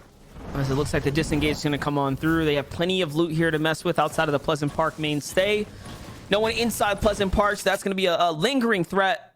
Pleasant Park has such good sightlines on anyone rotating in from the stealthy stronghold. Here's our retail row team. Smacked and Casker pushing a team off on the edge here. Who could this be? I mean, the last time we were around here, it was centered onto Bella and Mama Benji Fishy. Could it be that they are the players getting hunted right now? Saw on this side as well, Commandment. Just kind of flying around, but it's Red Light and Sparkles that we're going to be looking at for the time being. There is no grotto loot. There's nowhere for these guys to go. Beaming that vehicle, and Casker, he finds the flames to his HP bar. He's going to have to get out of that box fast. Smack, though. He's making things very close and personal. Takes a lot of shots from the top side, and his builds are on fire. Sparkles should be running out of them soon, but he has to be very careful. What a bad place for a vehicle to explode as well. Remember, the grass here is all flammable. You can see it really pushes the distance between Sparkles and Smack there. So he's going to back up all the way, and he didn't have hard mass to either stop the fire as well. So that's going to be all telltale signs here for Red Light and Sparkles if they can really read into it. But Sparkles gets punished again here. That compact is going to strike through the builds, and down he goes. It's up to Red Light here to clutch up by himself. If he can win this one, he'll be okay. It's going to be a close one as now Smack is going to push in for the down body. His name might be Red Light, but I don't think that Smack and Casker care about the law or the rules. They're going to be pushing straight past this at full acceleration. Sparkles, he's going down. Casker spots the backside of Red Light on top of these builds, but still staying crouched. His position might be slightly unknown. The only punishment is about 20 damage on a Smack. Now that pinch will come through. Light going to be stretched here for builds the entire time, all the way down to 100 from 300 it looked like just previously. Casker pushes forward as he sees a little bit of a low moment, a little bit of hesitation from Red Light, and Smack is still beaming him from down below inside the same box on the same wall. Smack is looking for the shot but doesn't find it just yet. The cone comes in. This man is basically getting owned, and this is going to be a 2v1 wrap up. Yeah, he's not giving up though without a fight here. He's really trying to go the distance now, but there's not going to be anything here that can save him, and Red Light's going to get caught up there. The shots were good though. Casker almost falls, but Smack was just a little too close there. Closed out the fight, and that's going to be wraps for the boys. Valiant effort. Good try. He was doing a great job kind of handling the pressure from the 2 angles there, but it's tough. This is so tough too for Sad Boy Nate. Really putting those first 2 words to use there is Felix Sparebow when it comes to just going for these setup beams. I mean, that is tough to watch. Felix going to get the thirst here. Nate almost gets coned up in a second, but Sparrow putting the pressure in from the side here. So now FNCo's gonna have to hop on down. Decision, take the fight. It's kind of a similar situation like Red Light was in, or hold the high ground here and try your best to fend them off. But the clock's ticking here. The longer he waits, the less likely he is to get away, and looks like he waited just a little too long. The fight's gonna break out here. Sparrow's coming on up. Good cone blockage. I like that from Cole, but this is all just eventually a delay. Still gets to stay up. He has about 50 more builds to work with. Sparrow with a nice go for shot. Finds a little bit of that shield, but Cole can really waste time here. Almost coned again. Moves out the side. Another enemy cone comes in. That's just the trickiness of these pro players. So good with their movement. Is that fatal fall damage? Near enough. He does break the edit down, but nothing comes through. 55 tag, 19 HP left. Sneeze on him and it's all over. There it is. Almost gets pickaxed out of the game, by the way, on accident there. Sparrow did have his axe out, but that's how quickly that team's gonna fall there. Felix and Sparrow pick up a little 2-piece special here in the early game. Very nicely done for them. Seems that though every fight now, at least in this 3rd game compared to the others, is getting sticky. Like Smack and Caster are usually so fast off their early game fight to move took them like 1,000 mats basically to get through all of that and finish it up. Even for Sparebow Felix, that was a 2v1 for so long. Nosh and Strap. This man doesn't need stickiness. He just has the big boom. Count going down. Bank Teller blended in the box. 2v1. Take him out too. That's what I was waiting for from Nosh and Strap. These guys are so good. And finally they wake up in game 3. I don't know why they did calc like that. That was that was not okay. All right, Nosh. That was not okay. Boxed him up and then just quick turns around, takes on Bank Teller as well. No hesitation. Making it look a little too easy there. But Knack and Taco KNG, they get another chance here at redemption on the main stage now. This is up against Casker and Smack, who already took out Red Light, mind you, just a little bit ago in Sparkles. So will Casker and Smack be crowned as the open qualifier slayers? We'll find out. That's basically what they're on the hunt for, and I like it too. A lot of these open qualers come from spots like Lazy, like Retail Row. They like the right side of the map. Not sure why, but that's usually how it breaks down. And we all know when it comes to Retail Row, Smack, Caster, they're the kings. Reverse though, this man's been the king of damage these last 2 games. He's picking up 2 pieces after 2 pieces. This time he starts the combo with Qua. Ooh, the 180 onto Duke though, and reverse Suke shows him why he's made it this far. That's another headshot and a 100. What? Almost gets the full finish there with the double 180. That probably would have been a first had he completed it. You don't really see players turn and burn like that. And Polarized must be wondering what just happened. He did that all while Pledge just popping like 1 mini. That's how fast it was too. And what a quick escape from his opponent right there. Polarized going straight down, putting 2 boxes in between him in the matter of 2 seconds. Pledge though gets that wall so fast. These guys are on a different level of speed. Pledge backs up though, wants to get that card. Make sure that Reverse gets to see another day. He's got the card. He's got all the loot that he needs. I do wonder if he's going to be able to make it to reboot round. Granted, this season, plenty more options available, so there's something to look forward to. But Pledge pinched in between Polarized and now Jack on the other side of the wall there. It's just danger on all sides. This is a hot drop. They are dead center here in game number 3. Might be one of the best fights to watch there, but still we're tuning in with Epic Well and Arkham inside the same box and big beams on all sides. Epic Well doesn't even stop shooting. He just transfers that spray over to Mega, and Mega gets depleted. Where's Dubs? I'm not sure, but these burbs are definitely going to be littered with the bones from Mega's body. I mean, that was a fast Elin. Yeah, for sure. These 2 boys, man, they went from being some of the best on PC, swapping on over to controller because they were that good, and now just showing that, you know what, they can do everything. The question was answered. Where was Dubs? He's down low. He's on the run right now. He's trying to distance himself between the 2, but it seems like his layer's been spotted out. The fresh builds are there. That's all they need to know what's happening here, and Arkham's got him pretty much dead to right here. The marker is on the money. Dubs makes it away. He jumps inside the porta potty there. That's going to teleport him. So enough for Epic Whale and Arkham to disengage for now. It's crazy how fast I can just flip the switch. Go from one of the most aggressive play styles, both inside the same box, beaming, and then, yep, all right, we're chilling. Back over to Felix and Sparebow, who have also decided to chill right now. They already got their 2 that they need. They have enough for the surge. They'll be okay coming into the mid game. Not much to worry about other than getting these tags, setting up for a successful end game. Which, by the way, they have everything they need now. Look at the double splash combo here for Sparebow's inventory, the chug splashes, and everything else that they're going to need here. Felix on the other side equally as set up. But again, we're seeing these center zones here, pretty much housing around the same POI. So this time it's pushing a little bit more east, closer to the Corny complex, but for the most part, everything's housing in the middle. That's actually really, I feel like, bad for some of the inexperienced duos that roll in, because it's a true test, right? You really have to know when to give up your position. You really have to know when you're strong and when to move. It's not just going to be, I'm in zone, I'm out of zone. So for people like Felix and Sparebow who have everything in their inventory, they also have everything to lose. There's no more guiding, like, waypoint to go to. There's no quest marker or objective. They have to decide everything now by themselves. It's true. There was a time where Scented, Edgy, and Commandment notoriously would lose more games when the zone landed on Misty. Because they're like, what am I going to play for, right? It's sometimes just easier when it goes far because you have, like you said, objectives to play for. Let's get to this mountain. Let's play off of this spot. Other teams are going to be on the rotate. When the zone is on top of you, yeah, it's a little bit different. The dynamic changes. The dynamic changes. Sometimes you gotta do the opposite. Like there's a team in front of you, you actually have to push them and steal their spot. Who in the right mind would think of that, right? Like it gets too crazy. And for Clicks right now, it's a very similar position. This is very comfortable. So many people around him, but he has zone. It's the north side that looks slightly dead the more further up you go.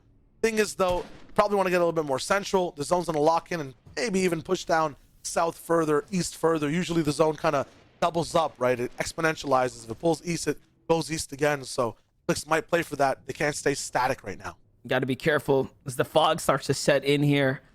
I don't know if you've seen those clips of the cube rolling, but yep, they do roll. You have to be very careful. You could just so happen to be that unlucky guy in that unlucky bush and get flatlined. So that is always a threat, even in the tournaments. Clicks and Rise here. Luckily, they can't roll diagonally unless there's something we haven't seen yet. They can. Straight up on the diagonal axis. The Clicks might be in trouble. So I thought he had a little hidden tech right there, but we'll see how he rolls. Stretch and edgy. No more lazy lake barriers, road bumps, traffic jams. They're already inside the northern portion of the zone, and they're looking for a little bit more when it comes to damage. 300 is good, but then you know this number goes straight back down to 0 once half and half comes in. And only a single team, by the way, a single player right now potentially is the guy underneath the surge here. So for the most part, the lobby's just waiting for one player to go down. But what this tells everyone else is, hey, where am I in the competition? How good have I been playing so far? Do I need to worry about the next threshold? And if the answer is yes, they're going to be fighting right now, regardless if they're an imminent threat at this current moment. So it's actually beneficial for the lobby to be able to see that surge threshold a little early right now.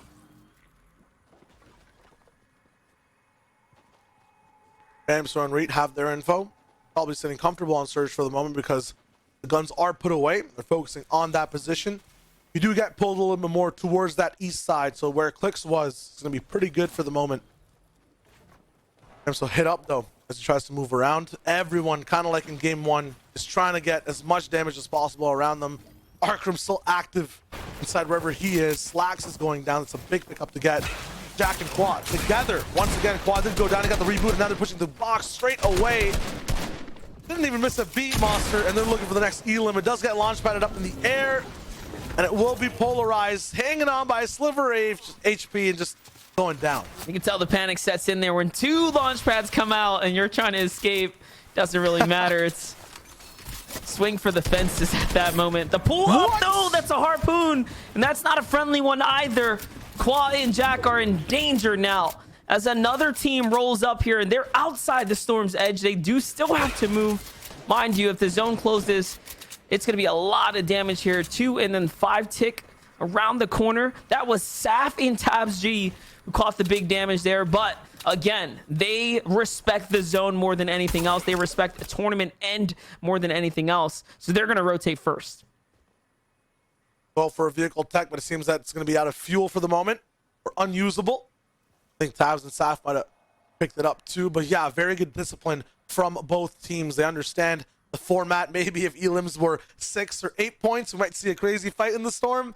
But with 3 and then 60 points of placements available, I don't think it's a good fight at all, and both teams agree. Yeah, for sure. That is the right play to make. And look at this. The zone's moving pretty quickly, but luckily they are faster on foot here, so they're going to be able to stay ahead of it. Surprising to see no shots coming in, though. So all these teams already leaving these bases vacant, making the big rotates. That's just the difference with the far pull, as things are starting to come down south into the east here. On the other side, Kanat and Acorn positioned up once again inside the congestion of the opponents here on the outer edge. Good to see acting like Tommy, and Trap up. Almost punished here. Oh, Booga. Oh. How in the world does he land another mega pump inside the loadout? But either way, he's taking full advantage of it. That's a great setup here and a better refresher for him. That wasn't even inside Blake's base. That was inside Blake's White House. That thing was so fortified. Hard mats everywhere. They find an angle through metal against a 200 HP opponent and take him out just like that. Quick and easy, showing us why they're in the lead right now by over 20 points, guys. If you're tuned into the midway of this game number 3 here, Commandment and Scented on the other side looking for a fight as well. Once again, up against one of our qualifiers here. Here it is for the wall take right now. Kamama stepping up. He wants to see what he can do here, but he's going to go ahead and have to back off now. Okay. Decides to play for the zone instead. Yeah, they got a couple of pads. They have a very cool angle under the bridge. Completely safe to be able to reheal. Every time you end up landing, there's so much pressure that comes up after the fact. They get to dodge that. And we saw Scented go down to it almost every game. We see Cease and Kanata take out the West, though. Epic and Arkham are down. Illis, though, into another box. That's big punishment, but hold up. Shots come in from the side as well, and these are all power shots. These are big, big pumps on either side of the wall. That's Taco backing up his boy Knack here. But Illis, he wants more. Even as a solo, even on the edge of the zone, he recognizes he can actually win this one right here. He's potentially going to be fighting for the surge as well. Yes, he's a little too close for comfort right now. He's holding them out. They find an angle to escape, though, and Illis is going to trail on behind. Double back, kind of rude awakening. Talk right there, and Illis gets pumped while he tries to move forward. Knock wrench does go down. Logic takes him out. Illis, though, just the result of pressure from the lobby. He's not going to be able to make it through either. Looks like Saf is going to find Reet here, though. This other mix of builds. These are all players desperate trying to make their rotates right now. And the surge doesn't even become active. Never becomes realized here. 20 seconds on the clock and the lobby sliced thin. The Jack and Quap. They recognize that danger. They recognize the Saf rotate. A little too passive, and they want to see what else they can find from that engagement. Nothing is found. They back up right back to the base here. Now waiting out the next storm zone to reveal itself. 1 second to determine exactly where they will go, where they will pull. Do Nut and Jays once again have high ground control is the question. If they do, it's really good. Not many people are at this section of the circle, so everyone should be launch padding beneath them, wasting that valuable resource to be able to retake height.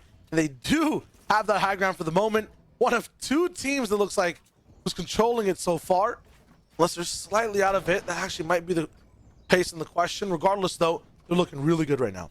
Yeah, they're just outside the zone here, but for the most part, they have a lot of time to work with before they really have to make a decision and move. No other teams contesting them up right now. There is another squad in the distance there, you know, putting up a little bit of a position, but that's not going to be enough. Not if they decide to just edge their way in. It's actually Muzz and Kaz who are off there in the distance who pulled the perfect zone. Bucky and Mac would also get it too, and it looks like they have a bit of a split base there, so a lot of territory controlled from them.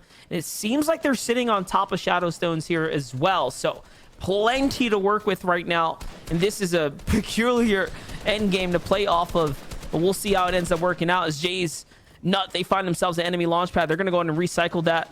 Nut turns it into a low pad here, play for high ground. He lands right on top of Bucky and Macwood, and now they're on top.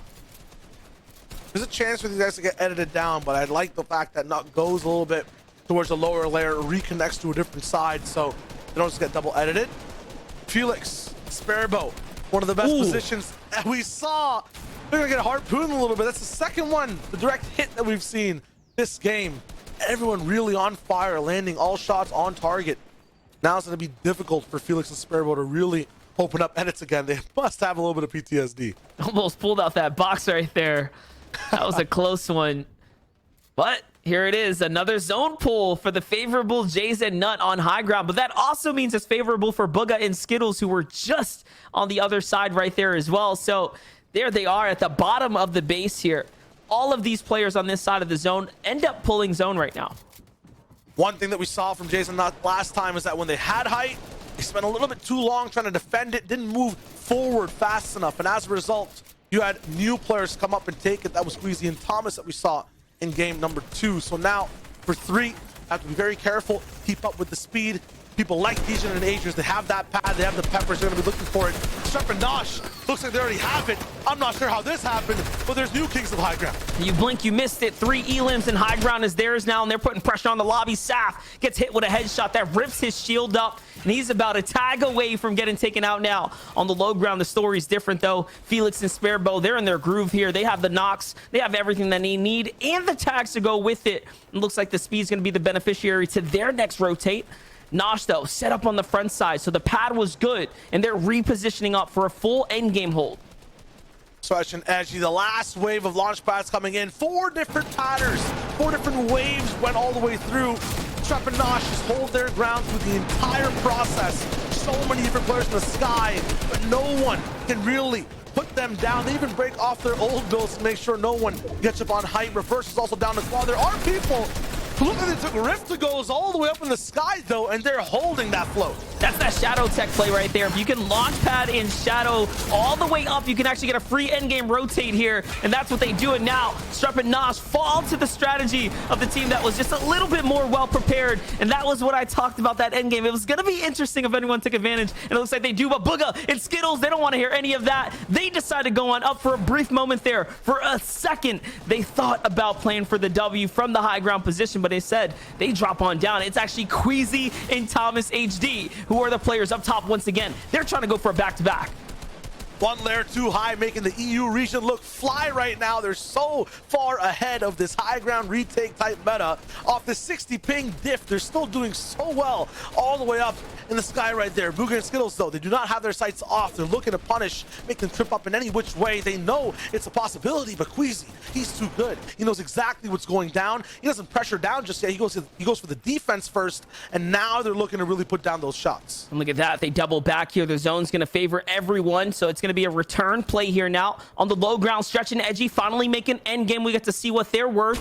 Threats and Avery in another end game as well. That's a top 10 team we want to keep an eye out on. Here's Stretch. Here's Edgy. They have a lot of points to make up here, and 2 Elans is not going to be enough. Knight and Shark are finding their bag as well. That's 5 for them. Oh, that's a gold pump for Knight too. And this man's been explosive inside the endgame, especially on low ground. Threats though clears up middle a little bit with Smack going down as well.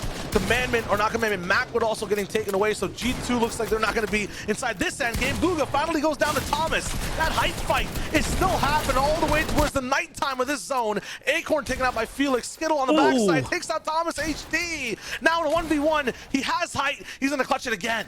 Yeah, Skittles also gets the full finish there. Now it's Queasy versus Skittles here. He has a little bit of loot. That's a harpoon. Breakout, and Queasy falls. And Skittles, the king of high ground, out of material though. He is going to have to commit down low here to try to finish this game. Can he actually get the pickup here? He thought about it, almost broke his rip. Smarter than that though. Fixes it on the fly. And that is the caliber of a professional player. They can literally deal with the sensory overload in the end game, and there's no way, but it's still very, very impressive. He made it all the way to top 3 there. That was well played for Skittles. Patience, temperament, and control from all teams in this portion of the end game, especially Skittles though, as he gets to hold on to that first place slot. It looks like Muzz though has to try to wrap out this game. Avery down below is looking to support on any type of angle, but he gets taken down by Muzz from up top. Now Shark and Knight are gonna be the ones just kind of scared all the way on low ground. We know that Shark has been so low on HP, can't really go in the storm, but he does now. Hides his body so Muzz can't get that siphon. It's a gold pump with Knight on low versus Muzz on height. This is a 1v1 situation right here. Muzz coming in from the OCE to NA. How's he gonna hold up against Knight here? He goes for the angle first, and it was a good tag. He gets the second as well, but no, it's not good enough. Knight turns it around and finds the final shot to win the game. Bomb spaghetti at the end. He got nervous on that last shot. It trips up. Unfortunate, but what a hold from that low ground team. We saw how tough it was for Knight and Shark. They were like 1 HP most of the time, moving back and forth, got a few siphons, and then won the game. You can't ignore what Skittles did though. That must have been one of the most cool-headed plays I've seen to keep a top 3 dream alive. Yeah, because you watched him. He grabbed the ramp edit. He thought about it, said, no, this will take me out. He just switched it all up right there in the final moment. So very impressive to watch it all unfold in real time. This is just high stakes, right? Especially on the tournament setting. So super, super cool. Big win from Knight and Shark there. 8 eliminations there as we start running our way through the recap here. But I'm not going to lie, I was rooting for Muzz. I wanted to see the OCE brother take a W here on the NA scene. Yeah, EU had a little bit of a taste. Muzz was right there, but man, there was so much pressure all the way towards the end. Knight and Shark just kept getting all the mats from everyone's elims, and that's so much to be able to use for defense. I think Knight still had so many left even after that last 1v1. Still though, so much action. Felix, Sparrow popping off down low. I felt like other than height, you know, low ground was crazy in this last game. It was ridiculous. Look at all the clashes here. Big names back and forth. This is that highlight we talked about, though. Skittles stepping up to the plate. Muzz was just, he was on one right there, really getting busy. Knight with a beautiful edit onto Edgy.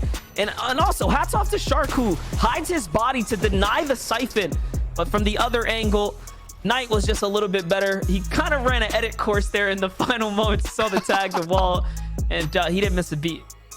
No, that was just beautiful from Knight overall. Didn't even get to see how many times he just dropped down random enemies and pick things up. And the big thing for them, two Monster, Knight and Shark, I mean, we knew this since like season 4. These guys are a momentous type of duo, a momentous pairing. With a win, like for these next 3 games, they might just steal everything away. Yeah, definitely. And they have been on a rising track as of late. But give us a couple moments here, guys. We're going to go ahead and take some time to read up the leaderboards here, add the numbers. When we get back, we'll have some more Fortnite action for you. Don't go anywhere. I think the thing about Fortnite that makes it so popular is just the fact that you can build and you can have your own unique playstyle.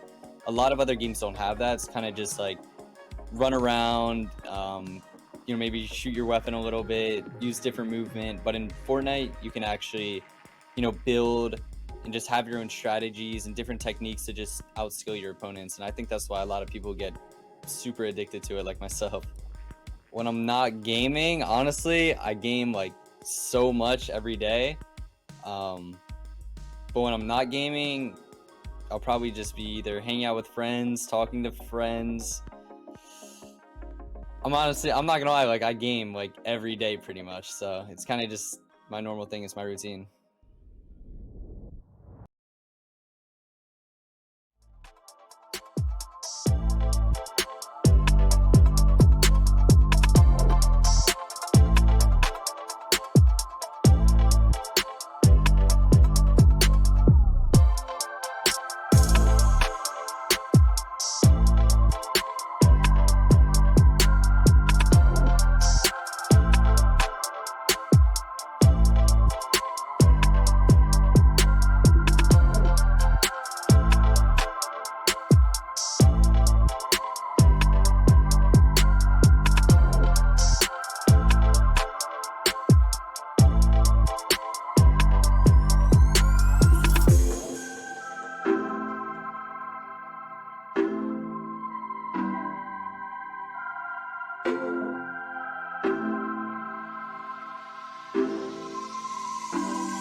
Tells you guys don't go anywhere. We're back after that short break, and here we are. It's your boys Monster D-Face and of course Shio Wager. We're calling the Code Red, presented by Xfinity Action here today. Shio, we just passed the halfway mark and the games are really getting crazy. Games are nuts, and it's dope that you mentioned Xfinity as well. If you guys don't know much about them, we can break it down for just a little bit. Basically, they have some of the fastest gigabit speed Wi-Fi you guys can get like on the planet, it seems like.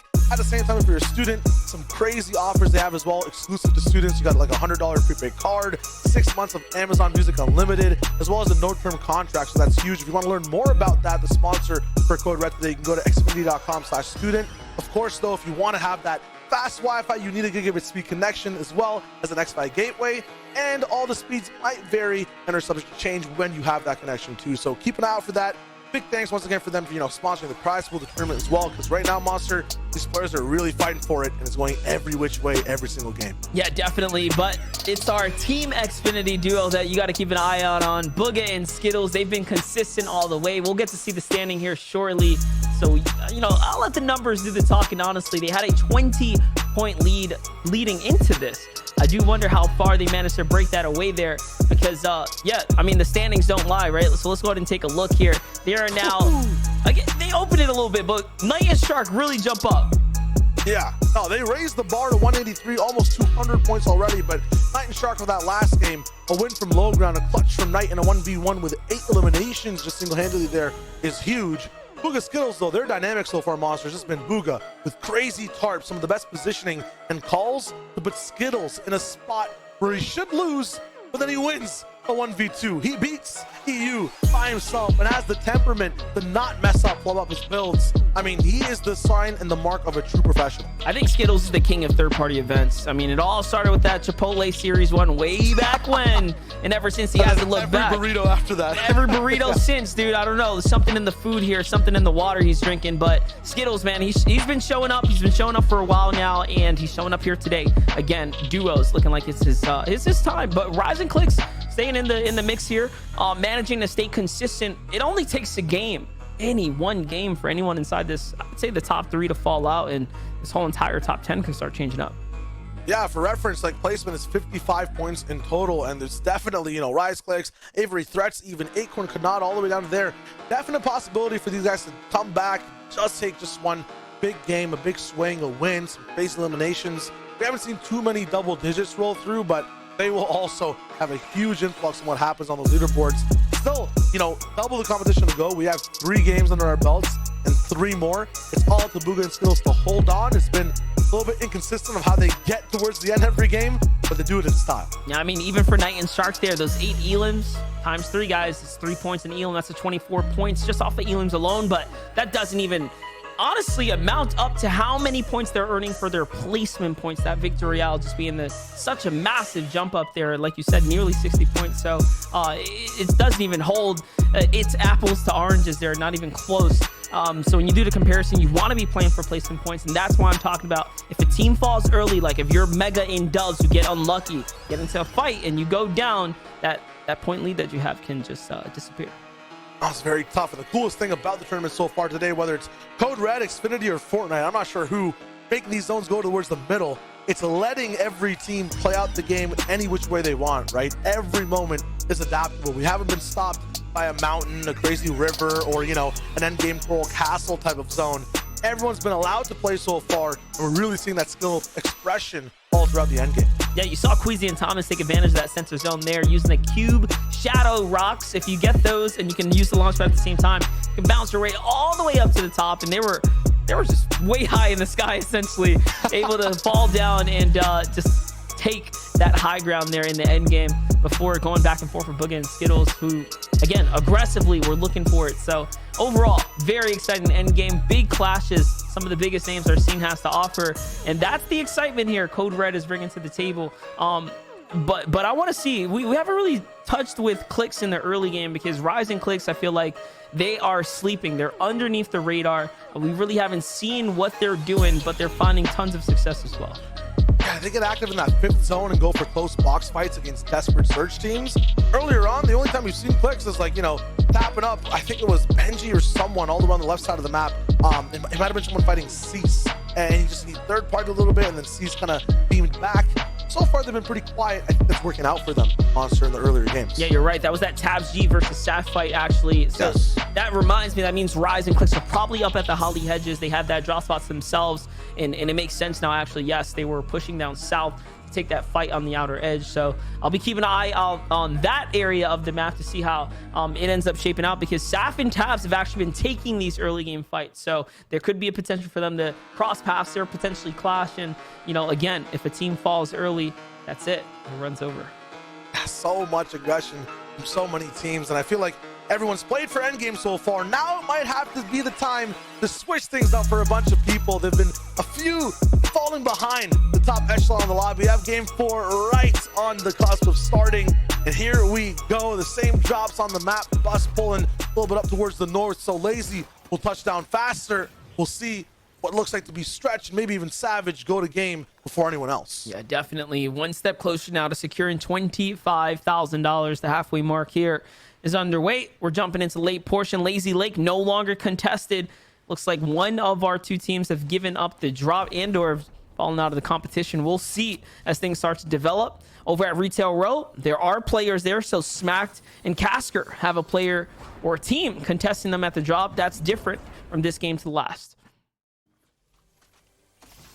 Now, winners of that last game really like to ramp up everything, especially anyone that's landing in between any POIs over at these crash sites. Like to get as much scavenger loot as possible, then really work on position before anything else, and then go for that real loot that might be secured around as well. This time, Duke takes out Arkrum, one of the driving forces of early game fights, eliminated, but Epic Whale gets that trade. Clicks and Rise loot up an uncontested Holly Hedges. Believer Beach is going to be where this fight is active, and now it's up to Epic Whale to clutch it out. But he's no stranger to this. That 5 times in his name. What's the story behind that, Monster? Yeah, it's the 5x FNCS champion. Might be back to back. Yes, So sir. a first of its kind, that's for sure. Yeah, no stranger to winning championships. Off spawn should not be that difficult whatsoever. But he will just chill right now, wait for Polarize to probably come over. Wait that reboot card. Casker Smacked and a little bit more close and personal. This time the fight is indoors. Before it was in the mountains. Sparkles was the first one to go down. There were a lot of explosions involved. Now it just seems like it's just pure lead. Straight to builds, straight to bodies between Smacked and Red Light. Yeah, more fire is being active here, though. Flames are going to dissipate in a little bit. Caster's going to step in, find some tags onto Red Light. Sparkles, though, is going to back him up. Casker, that's competitive experience stepping in there. No one better than to take a 2v1, regardless of how much of an advantage he felt like he had in the moment. Picks up a gas canister. This is going to come in handy big time now. A lot of this interior is all wood. That can play out really well here. Here it is. Boom from Caster. Now all these builds have to be evacuated. Red Light has no option but to go outside and Smacked. A huge combo play, but Smack does not land a shot and gets his feet burned too. He has to jump all the way up top. Bandage City is where he's going now. While he stays down, Caster has to hold the fort. Ooh, good tag right there, but the side angle is good as well. Red Light finds Casker and loses his shield. And no, the flames take out Sparkles because it does tend to spread on the low ground. You can see how low the body was as well. So Casker now full confidence here in effect right now. Those builds are on flames as well. And they find Red Light.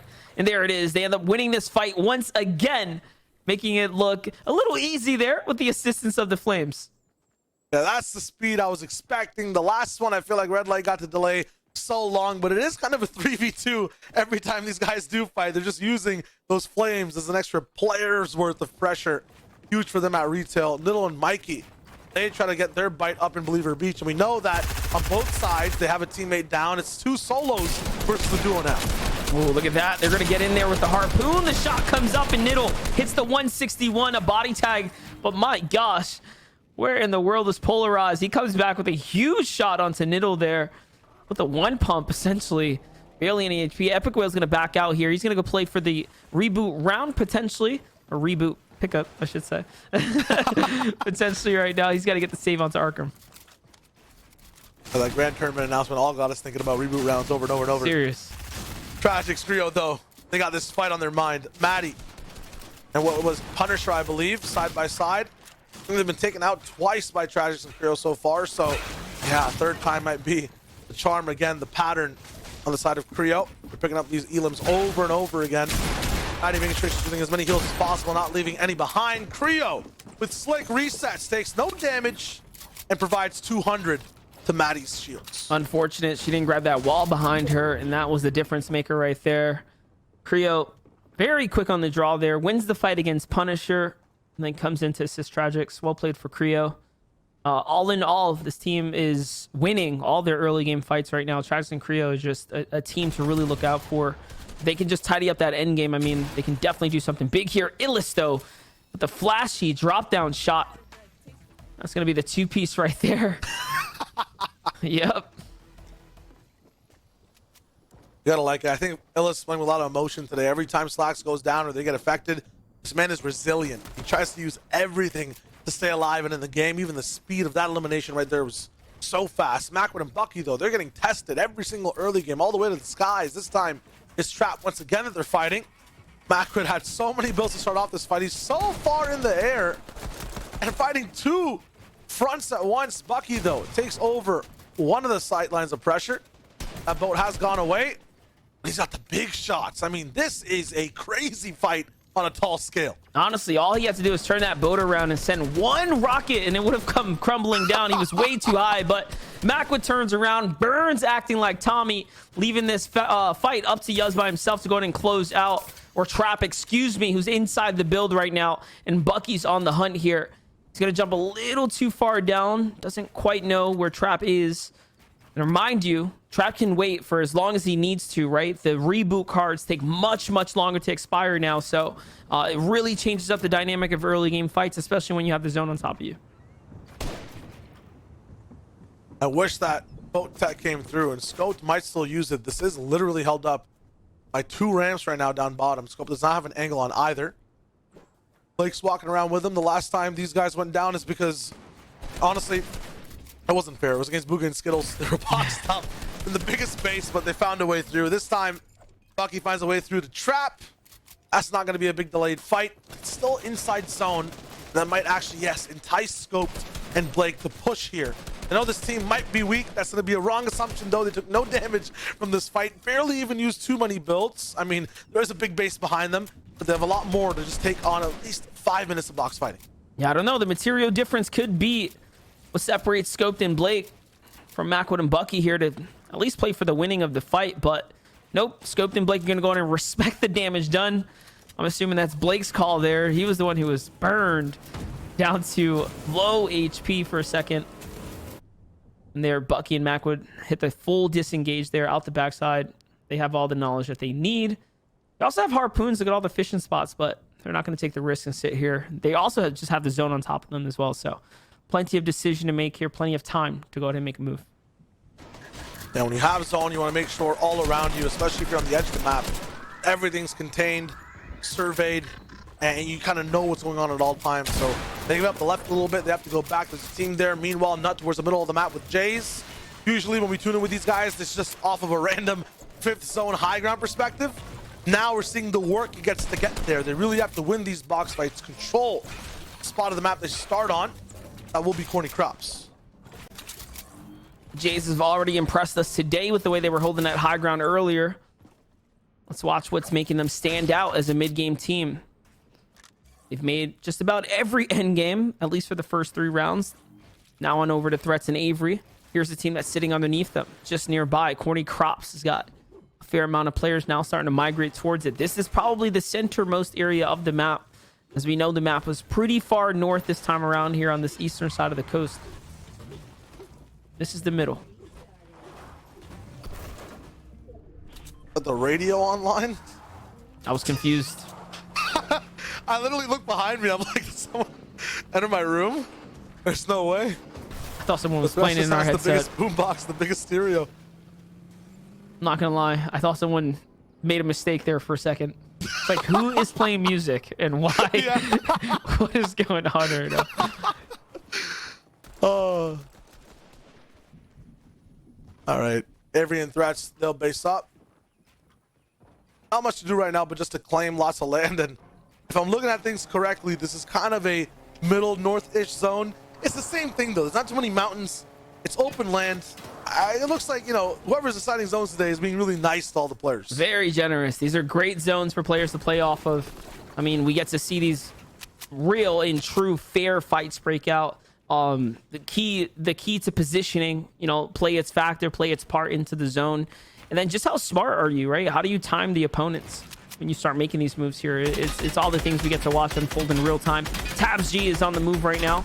It's going to cost them a lot of builds there. And they just end up crashing in the divot.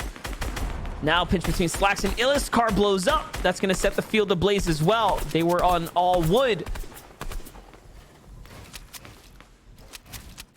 Not only just all wood, they're kind of like in a pit inside the valley. Tougher to kind of build because like low ground looks so weird. Poppy now playing with Taco KNG. A few more subs going in and out. He's going to be very low, trying to use as many builds as possible. He will give up a launch pad over to the side of Scoped and Blake. That's something they've needed badly. I think 2 of the 3 games we've been watching so far, they haven't had the opportunity for the best pad rotations. Now they have that option, and one team that continues to abuse that option and the best positioning and pushes, especially Stretch and Edgy. They're here once again, uncontested this time, right? And look to be in a very good position, not using any mats. Completely uncontested at the Lazy Lake drop spot. Difference maker, right? They made endgame last time. Maybe that was enough to say, Savage Benji, we're doing it. You're not. Give us the drop. And now they have a fighter's chance. They have a fighter's chance, right? And it happened at a good time. It happened during game 3. Now into game 4. They have enough rounds to actually come back here, place in the money, which is that top 8. It's the standings you want to go in and break into. That's the threshold you want to be around before the day's up. Legend Reverse, they're up there too. And one of the biggest things with this team is that once they get just a taste of damage inside this portion of the game, the 3rd to 5th zone, they really like to capitalize. Somehow from the range of like 150 meters, Reverse finds double elims. It doesn't even make sense, but if you look around right now, there's so many players boxed up in here. No one's editing. It looks like there's no one around at all. As soon as that surge threshold gets active, so these guys get their alarm, everyone's bow is going to be flashing blue and shots will be flying left and right. It's a great time to check in with Booga and Skittles. As we start approaching the mid game here, we get to see, you know, what are their loadouts looking like? How's their game holding on? Oh, it's coming along just great, Monster. Take a look. I got 6 chug splashes and many heals and everything else to work with here. Is they're super vibing here. There's only 60 players as well, so they're not going to have too much of an issue. One thing I do notice is that they don't have the opportunity or the chance to have fast acting heals like splashes in the inventory. They just have minis, the bigs rolling in. So maybe need to find a few bodies on the way towards endgame. I know those splashes have helped Booga at least stay alive as he's taking damage, pushing the tarps forward, and Skittles even dip in and out of zone fast. So we'll see what happens.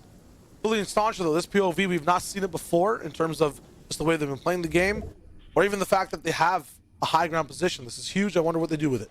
Yeah, definitely a great spot to be in, but not as great on the loadout. Just a single set of heals there, but as you swing on over to the threats, and Avery's trying to make their rotate here, you can see that they're just basing up. They're taking advantage of those old builds there and recycling them, but the zone's going to determine otherwise. They want to play for a more of a center position, which is honestly the play to make here, especially since they have the vehicle with the big wheels here and the HP to go ahead and take it across. Not enough mats, but a little refresher here along the way doesn't hurt anybody. It's great finds. Good damage too from Avery. Knows on the backside there's a mountain. No one can really third party him. Checks the front. No one's there either. Perfect fight to take. Perfect pressure to put down, and they really doubled down on it. This is where they're going to be basing up, center point of the zone. That bridge will be huge to control as well. Seems like there's already a team on it. They cleared all the trees as well. When we listened to them with Booga and Skittles before, right? They talked about, oh, there's trees in the way. We can't see this. We can't see that. There's one big thing pros focus on is having those clear sight lines. Yep, or taking advantage of them, right? And using it. Let's go ahead and keep a low profile, but just depends on what the agenda is at the time.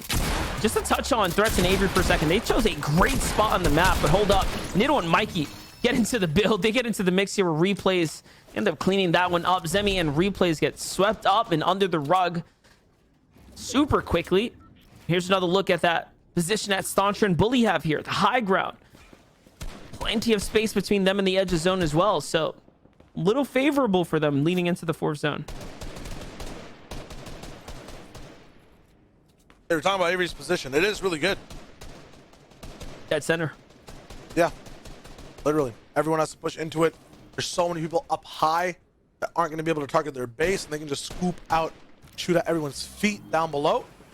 Keiko and Kanata, usually when these guys are based up, we find them right next to people, box to box, and now we look at it the same way. Aegis and Degen right beside them. They get into beef, they end up taking shots, and a pattern I'm seeing so far is Kanata ends up going down. So, I mean, they're really good at endgame. We know this. If they just stay a little bit reserved and they have Surge, they can really abuse that placement. It's a who's who of Fortnite down here. You have Edgy and Stretch just to the north as well. So any fight breaks out here, these are all very capable players, confident players at that. Kanata especially will challenge anyone to a box fight. You've seen it firsthand on the biggest stages. Back up to the high ground for Bully and Stauncher, though. This key positioning that they so luckily pulled here. Like we said, it's very favorable for the spot that they're in. Bully not trying to do anything too risky right now. They just have 5 seconds to feel this out. Wait for the zone. Let the zone do the talking for them. Here it is. It's going to land right on top of them. That's great, too, for Threats and Avery. And all those low ground teams as well who've kind of like bunkered up over here. I was going to say, if this zone goes towards the right, this is going to be a disaster for literally everyone on the server. That's where the dead side kind of is right now, but let's see what Bully and Stauncher can do from this position. I mean, on the other side, too, you have Booga and Skittles who are to the north as well. They should have a pretty easy rotate, right? This indestructible spire in this mountain, the way the terrain plays out, most of these teams are not going to have sight lines on them. So they all should have pretty easy time making the move. For Bully and Stauncher, it's really up to them. Whatever one direction they decide to focus on, that's going to be the side that has a hard time making the move. And right now, they're looking more so towards the south. It looks. I mean, the south looks feisty. I've never seen someone from like 200 meters identify that high ground edit and shoot the pixel that Stauncher was at. That was like one of the most perfect peaks abused. So that might not be the best spot for them to look at. Reverse and Pleasure looking there too. So clearly everyone is really wanting to focus on that south side. Meanwhile, though, that is where the big traffic jam is. A lot of people have finally met each other on the low ground. I didn't even realize, but the spire is on such a big hill too. It's like a castle with a moat. No one's coming up to take Bully's throne right now. The only way they get affected is if these moving zones really give them a tough time and move far away from them. And it really carves the map in two. It splits up the north from the south side here, kind of separating two dynamics, two war zones on either front. Sentinel and Commandment on the other side, though, taking a little bit of an isolated engagement up against Queasy and Thomas right there. Seems like they caught him slipping for a second. And that's a quick knock. Here comes a launch pad. They're going to have to low pad it, though. They are just out in the open. This bush is not going to save you. I'm sorry. Send this down. We should have seen it coming. Reverse, Pledge, Bully, Stauncher, the other 70 teams. Threats, Avery, Edgy, like literally everyone. Everyone can see them. All sight lines on. That's another shield pop right there. Whoever that was could have been Queasy, Solo Dolo, just trying to make us rotate. Bubble's still inside the storm. It can cause a lot of chaos activating one of those sideways zones. That'll get everyone's builds in trouble, really make it a tough time to rotate, but it's not going to be the focus. Half and half. Stauncher lad really making up for getting hit before. He is landing the big damage. 674 above Surge. Thabs and Saf end up going down.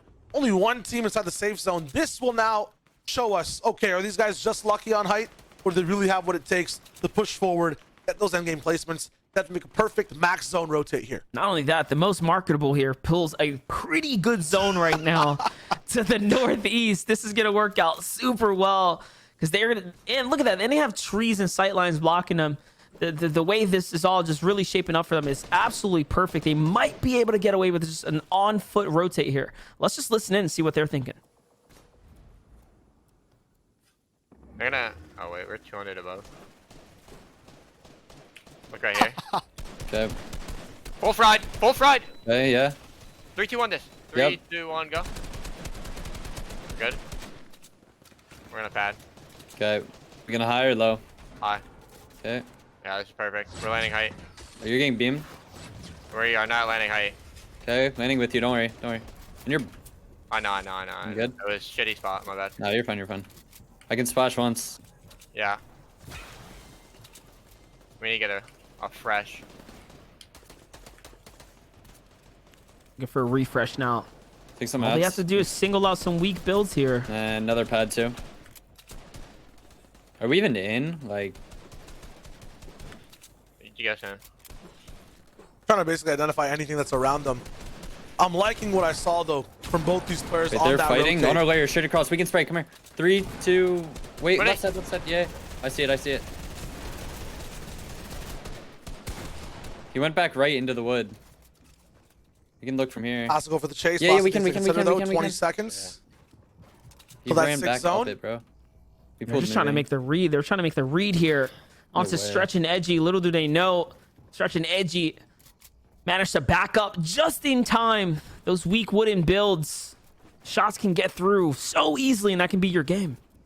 Definitely. The coolest thing about that duo on that rotate, though, was the follow through. A lot of the times people talk first, then act. Skittles, pads, then Booga asks, is it high or low? He says hi, just follows. Skittles says it's a bad position. Booga follows through, fortifies it. When they didn't have everything, it didn't matter. They just trusted everyone and each other. That's a huge thing to do in the end game. Degen's down low with Agers on Surge. They have to put that trust in each other, plan the shots. They do want to Jack, and he gets insta-finish. Look at that. Degen's going to push on in here, trying to find the proper angle. They pick up the body and bring it back into the lair here. Here comes the pickup. That's 2 elims for them. No longer an issue with the Surge either. They get to pretty much coast their way through this endgame rotate right now. Degen with a proper read on the zone as well. Changing layers here. Beautifully done. Trying to get to the spear point of the zone right now. The dead front side here. He's moving faster than these bullets are shooting him. They can't even catch his body, not even protecting his top. And look who's up there who can drop down the punishment with a sideways minigun. Arkram looking like he literally got taken out of a season 4 trio season in the West region. But it's just him, not Epic Will. He has to do this as a solo, and he's already lost height. Will he choose to grief it or play that placement? No, he goes for the placement. A lower layer, a big pump. We'll see what he does. Dubs and Mega make it to another endgame as well, trying to hold on to this top 5 spot, and they want to play for another Victor Royale. Up goes Dubs. Here comes Mega, and the high ground is theirs. Reverse, forced to give it up and cower to the low ground is now Dubs and Mega reign king on heights here, and this is a top 17 position they've managed to find themselves in. This is perfect for them here, Shayo. Yeah, the first round of placement comes in. There's still so much more to go. Only the 7th zone. As Stretch goes down to Knight, who still has something on low ground. Big fly from Thomas HD. Surveying height. We know he wants it. He gets punished by Mega. Looking for any angle here. Here comes the mat split, trying to play textbook. No medium ammos though, so this is going to be rough. In a single shot, a single headshot there onto Thomas HD. The discipline coming through. Out comes the harpoon. He tries to pick up Rise. He doesn't find it, but Blake is cooking up here. 4 Elim so low. He gets taken out there on the rotate. Doesn't quite make the top 10. He goes down a little early. With Slacks and Illist, the duo would have that emotional type of momentum. If they land one shot, they can get many more, but they get just splintered from all sides. Now down to Illis with a golden pump and that purple AR. He sticks way low to the floor, goes in for more splashes. What a push, what a dodge of beams, and he gets out scot-free. Dubs and Mega now, they absorb the pressure as Clicks and Rise find heights. From top 3 to potential #1 position now, if they can actually win this game. This is such a placement-heavy tournament for Rise and Clicks to stay as consistent as they have been and remain in the storyline, the narrative for the top 10, and now actually put themselves in a position for a Victor Royale. I was talking about how they've been under the radar, and this is why. Where did they come from? Let's see if we can get there.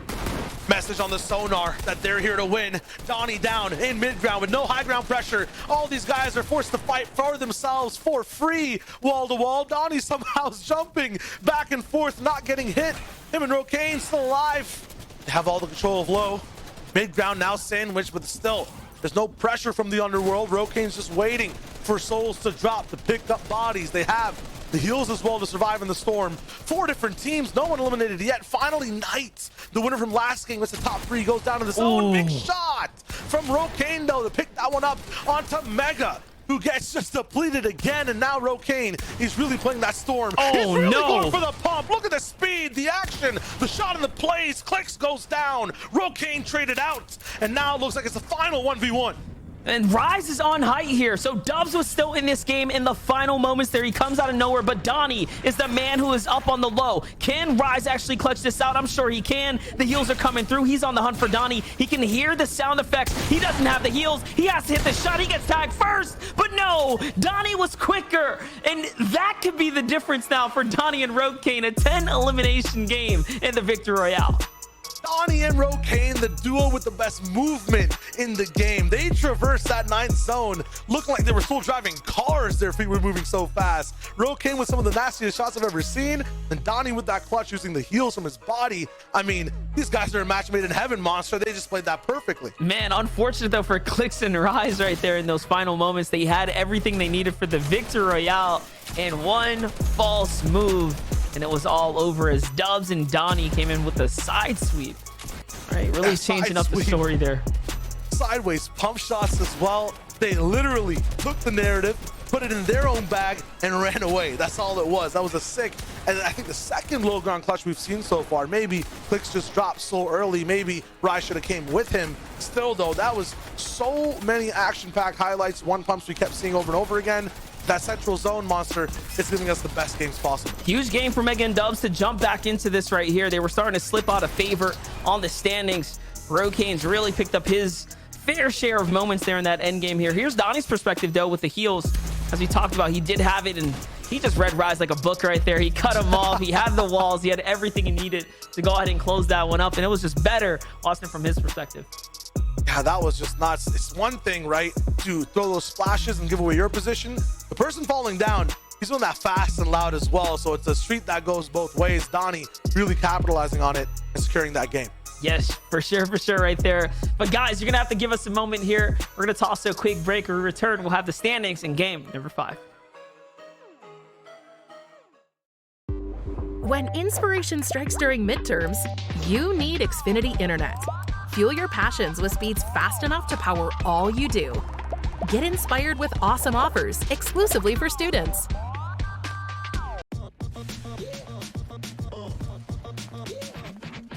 An unbelievable connection needs unbelievable speeds. Can your internet do that?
One superpower.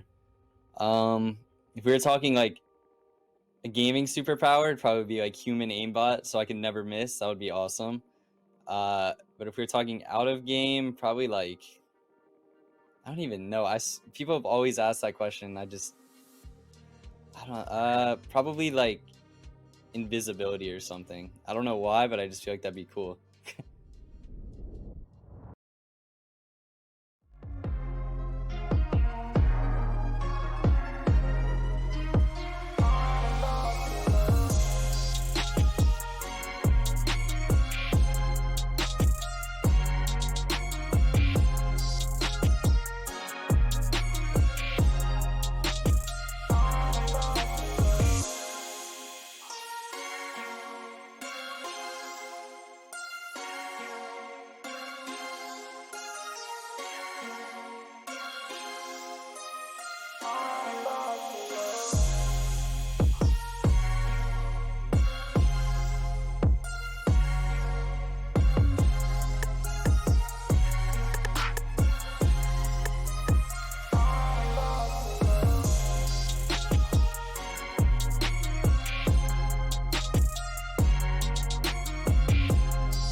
We are back, ladies and gentlemen, to the Code Red presented by Xfinity event here today. Listen, we have some fun here, but we've broken past the halfway mark now, Sayo. We're in the final stretch here of the last couple games.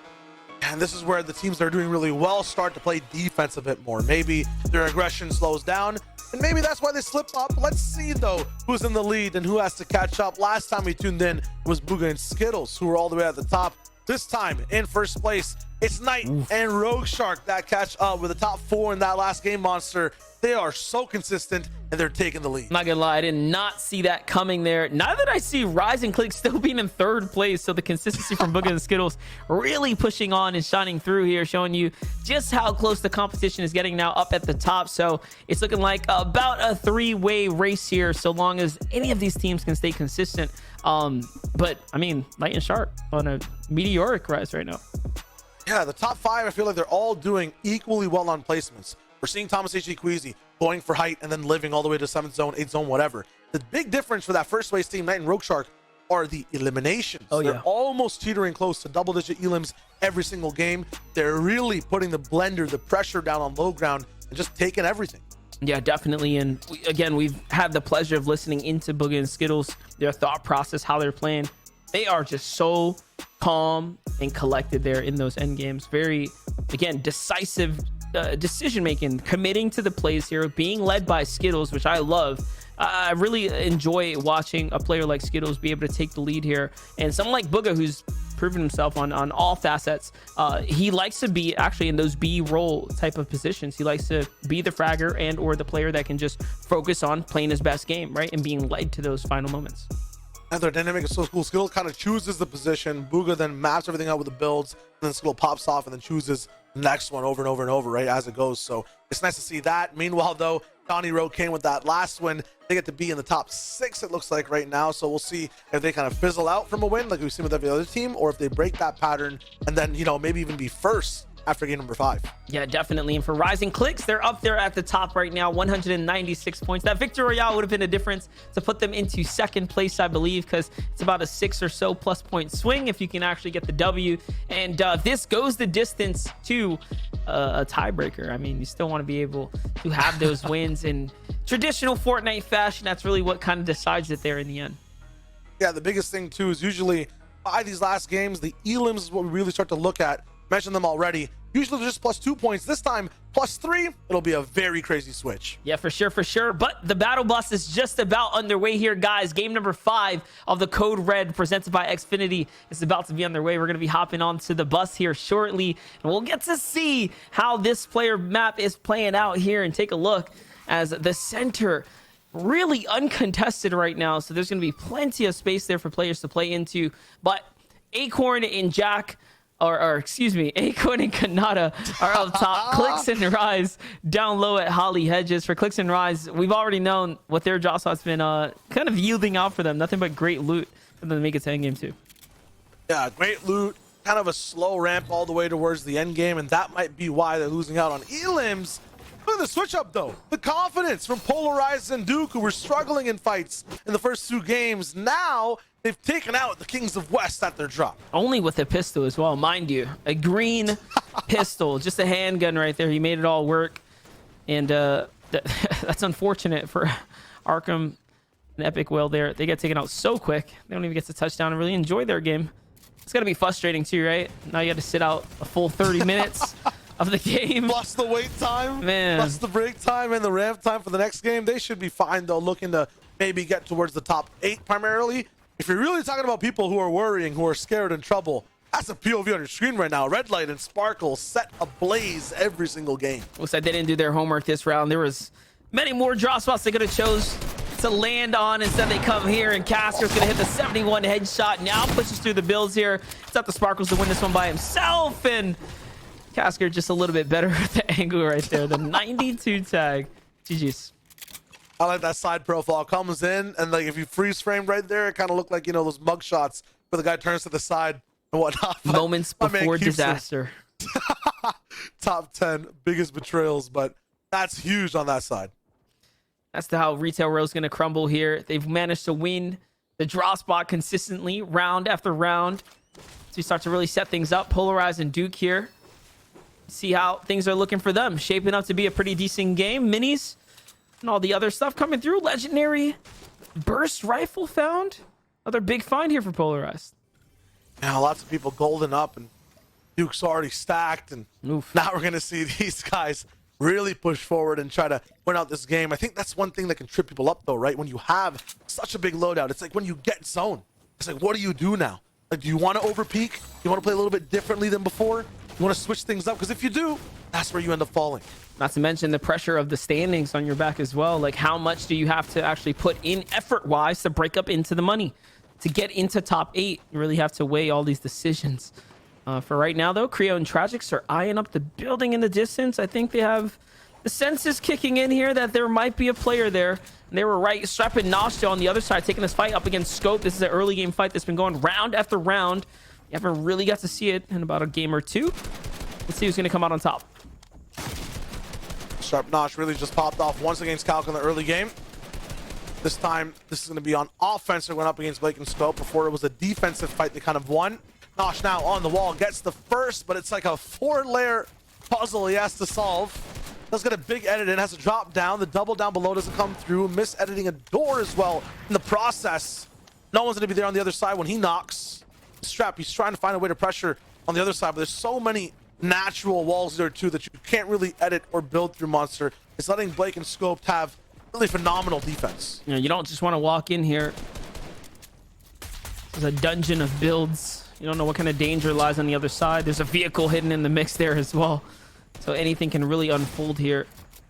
His damage is being traded back and forth. Nosto with a bad camera angle gets bested. And just like that, he goes down. And Scoped finds himself with the upper hand now for the first time. In all of these games, Blake and Scoped actually have a fighter's chance here.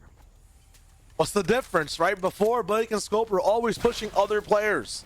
They tried it against Macklin and Bucky, who were all the way up high in Craggy Cliffs. It didn't work. This time, they wait a little bit. They let these guys make the first move. Nosh trips up, and now Strep's half HP. Has no time to pop the minis either, and he gets beamed down inside these builds. A big, isolated fight goes in the way of Blake and Scope. They read it. They read Strep perfectly there. They knew exactly where he was going to go, and Blake was just a little bit quicker with those jump peaks there, preemptively aiming where Strep was going to go. So a little too easy to read. And just like that, the fight ends for being too predictable. On the other side, FN Cole and Sad Boy Nate still in the running right now. Trying to hold it down. Again, the way this competition roster all unfolded, we had a handful of players that qualify through the open quals and of course the collegiate tracks, then paired up against our invitees here. A bunch of pros that were brought here to the final stage, final setting. But look at this, Sparebow setting up the ambush tactic, and I don't even think he realizes there's enemies there. No, he didn't look once in the direction somehow of the build there behind him. I think Felix was there first, and he scoped things out, called Sparebow over, he looked in, and then decided it just wasn't worth it. They definitely heard that vehicle. They just want to get a different position entirely. Too much of that base has been taken off. Talking about different positions, Jamper and Day not having too much luck today at all. They're going to be at a fight at Steamy right outside the zone, and this is up against Trap and acting like Tommy. Tommy right now looking for the angles. He's actually the one who hit the few headshots in the opener of that battle there. In the feed, Tragics looks like he wrapped up Maddie and Punisher, so that fight did end up finishing up into the favor of Tragics. But no, Tommy and Trap make a mistake. They give up the Steamy stacks and the advantage that they had in the beginning of the fight. They had the positional advantage here. And instead, they let Day get close and personal. And Day opens up with a 60+ tag here onto Trap, and now he's on the hunt right now. Luckily, though, Trap doesn't fail an edit. He gets away here for now. Harpoon wall retake edit with the big shot, and Trap is down. That scan 2 is gonna just reveal exactly where Tommy is. He's as well. gone. They have a free launch pad, but he's so far. He just wants to play the game, man. I was looking at the map. I'm like, yep, Tommy's in his stacks. That man out of there. He's gone. He's going down to zone line. Mind you, he has plenty of time, guys. He could just go ahead and run for a little bit, get a vehicle, come back, pick up the card. Should be okay. The way he was running is like, wait, we're playing duos out of teammates. No, let it simmer. He'll get the card. Maybe it'll be all good. At the same time, Avery Threats, they're really kind of leveling up the way they're playing these games. Kind of sitting at the bottom side of top 10 and then suddenly rised up to 7th, 8th place, and now kind of hard stuck there for the time being. Maybe they can change things up. Macwin and Bucky not actually fighting in the early game. That should change the way Surge works for them this game. But other than that, they should be fine. Big loadouts here. Macwood with the epic pump, legendary charge in the hands of Bucky there as well. So they're in fighting position here, at least loadout wise, to take any kind of battle that they need. There it is. You guys get a little glimpse. There's a team off to the south. No reason though for any of them to push out just yet. They have the zone here. It's a great zone for them, honestly. This is like a pretty north zone. I didn't even see the edge there, so a good portion of the zone's actually up towards the ocean, I guess. Pulling up north again. Everyone dodging mountains today, basically. There's no chance of any randomness breaking down. Reverse 2K has lost Pledge for the moment. Doesn't have a chance to just roam around and maybe get him back up if he got one of the reboot cards. If not, things look pretty, you know, drastic sometimes in fight. You have to give things up completely, and then people just end up camping the cards. He'll be by himself this game. That's not going to be fun to watch. When he does make it to the bush, though, it's a position he can play off for a little bit here. Mind you, he's traveled pretty far from the edge of the storm line, but it pulls even further now. And the fact that we can't see it on the map means that this is a very far zone push for zone number 2. I don't know what happened here, but Somerset and Chibi are down. This looks like a Craggy Cliffs home zone, and everything's probably just going to be wrapping around that POI. Really good for Macwood and Bucky, but we talked about it just 2 games ago. Once you have everything, you're just not sure what to do. So how will they move? Where will they get their surge without that off-spawn fight? I mean, DJ and Agers, they have a very set, straight plan. Just get in that car, get as north as possible. Not enough teams have made it up here. This game, too, a little bit lighter. Not going to have 70 players walking around, right? Just 50. And not even after having to worry about surge that much. A lot of players will have a little bit more freedom to move around. Yeah, definitely. And look at that. The zone is actually coming up towards the stronghold. So it pulls a little bit west, but still very far north for the most part. Could have been worse for some teams, but here it is as everyone starts to do the large migrate on up to the top here. DJ and the Angels leading their rotate through. I was going to say virtually untouched, unbothered for a couple shots start to come in. But this is the key position right here, right? You want to get to this building here that you can refarm, get your brick back, get some extra metal if you so please. Oh, they're going to wait. They're going to bait someone out here. Could be a definite possibility. So many people don't even bother going inside the stronghold, just like controlling all the little mini rooms and stations on the walls. So that bait and switch might work perfectly for them. Smoke and Blake, though, very familiar with the spot right there, that early game fight. And now they know everyone's coming to their home turf. They'll be really comfortable in this tall base. Yeah, and if for whatever reason there was a surge active, they already had those elims. Not that I think we're going to see one, but it is just worth noting. Either way, this would have been their play to make, sitting at their drop spot for now. Blake and Scoped here. Loadouts really starting to come into fruition here, beginning to max out essentially. And this indestructible foundation that they have underneath them. This is that natural elevation to sit super high up right now.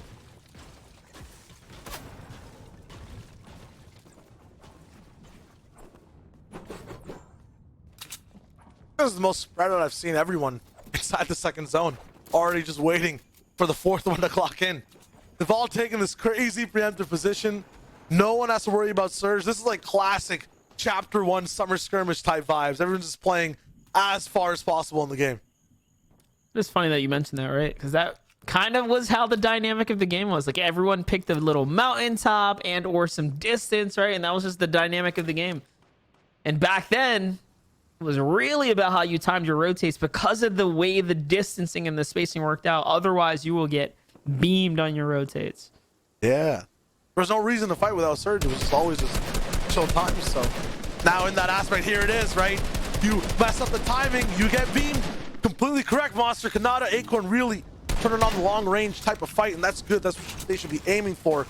Every close range of games they got to so far, Kanata's gone down immediately. And Acorns just had to clutch it out overall. So just waiting out, making sure this car is also full of fuel.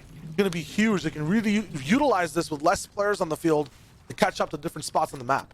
More importantly, I'm wondering if they're going to bring that thing to endgame or prioritize the harpoon over it. We've already seen how beneficial having any kind of explosive can be in the end game, especially in this kind of grassy terrain here. You can light any of this stuff on fire within a stronghold, but too early to tell as the zone's starting to close in here, and we're going to get zone number 3 soon. Our second place players now, Skittles and Booga, sitting pretty much center of zone number 2. Where's Knight and Shark, though? Right? We haven't done a check-in with them. They were in first place with about 10 or so points, maybe 15 or so points in the lead. Definitely might be a little bit more south side of the map. I think that's kind of where they usually ended up dropping previous seasons. Right now, Booga, the Skittles, in a little bit of trouble with Bucky and Macwood beside him. But the thing that Bucky and Macwood don't know is that they have a very big, I would guess, extra inventory slot available. This car inside their builds. Then it comes through. Chonker tires there too, and the big blocks as well. Damage will roll in. Macwood's vantage point, this angle, it's crazy. But it's not enough to stop that fast train from just escaping the clutches of this beam. That's just jealousy right there. They didn't have to shoot them at all. They're just mad they have to move on foot. But all jokes aside, it does allow the opponents to build all these wood ramps to get to recycle a little bit. So some small value there. Reverse 2K finds Agers in the feed, by the way, who Reverse was solo up until that moment. So big find for him. Degen falls to Polarize. So Reverse must have really opened up a big moment and opportunity for the lobby there. But Day and Jamper right here. Looks like they're getting into a bit of a scrappy fight here on the edge of the Craggy Cliff zone, while the zone's going to have to move far west. This is not a fight any of these guys should be entertaining here, but they are. Who's the dude all the way in the water is my other question too. He's watching all this go down. Now it's getting crazy. Hairy, dirty, all the way inside these builds. Day finally going down. Thomas HD on the backside. At a very big cost for that elimination. And wow, the bait and switch. Queasy's there, the midair beams, and these guys delete Jamper and Day. It was just a little bit quicker right there. And they get Chug Splashes too for their trouble, so they'll be able to heal up when they get to new zone. There it is. They're going to pop them a little bit early to max out. There's probably excess loot there for them to play with, so perfectly done. And the launch pad. Let's see if they end up getting focused on the way on in now. On the other side, Muzz, Kaz starting to position up. They're on the westernmost portion of the zone here. No one out here right now as they're outside the stronghold, so much clear as day skies right now for them.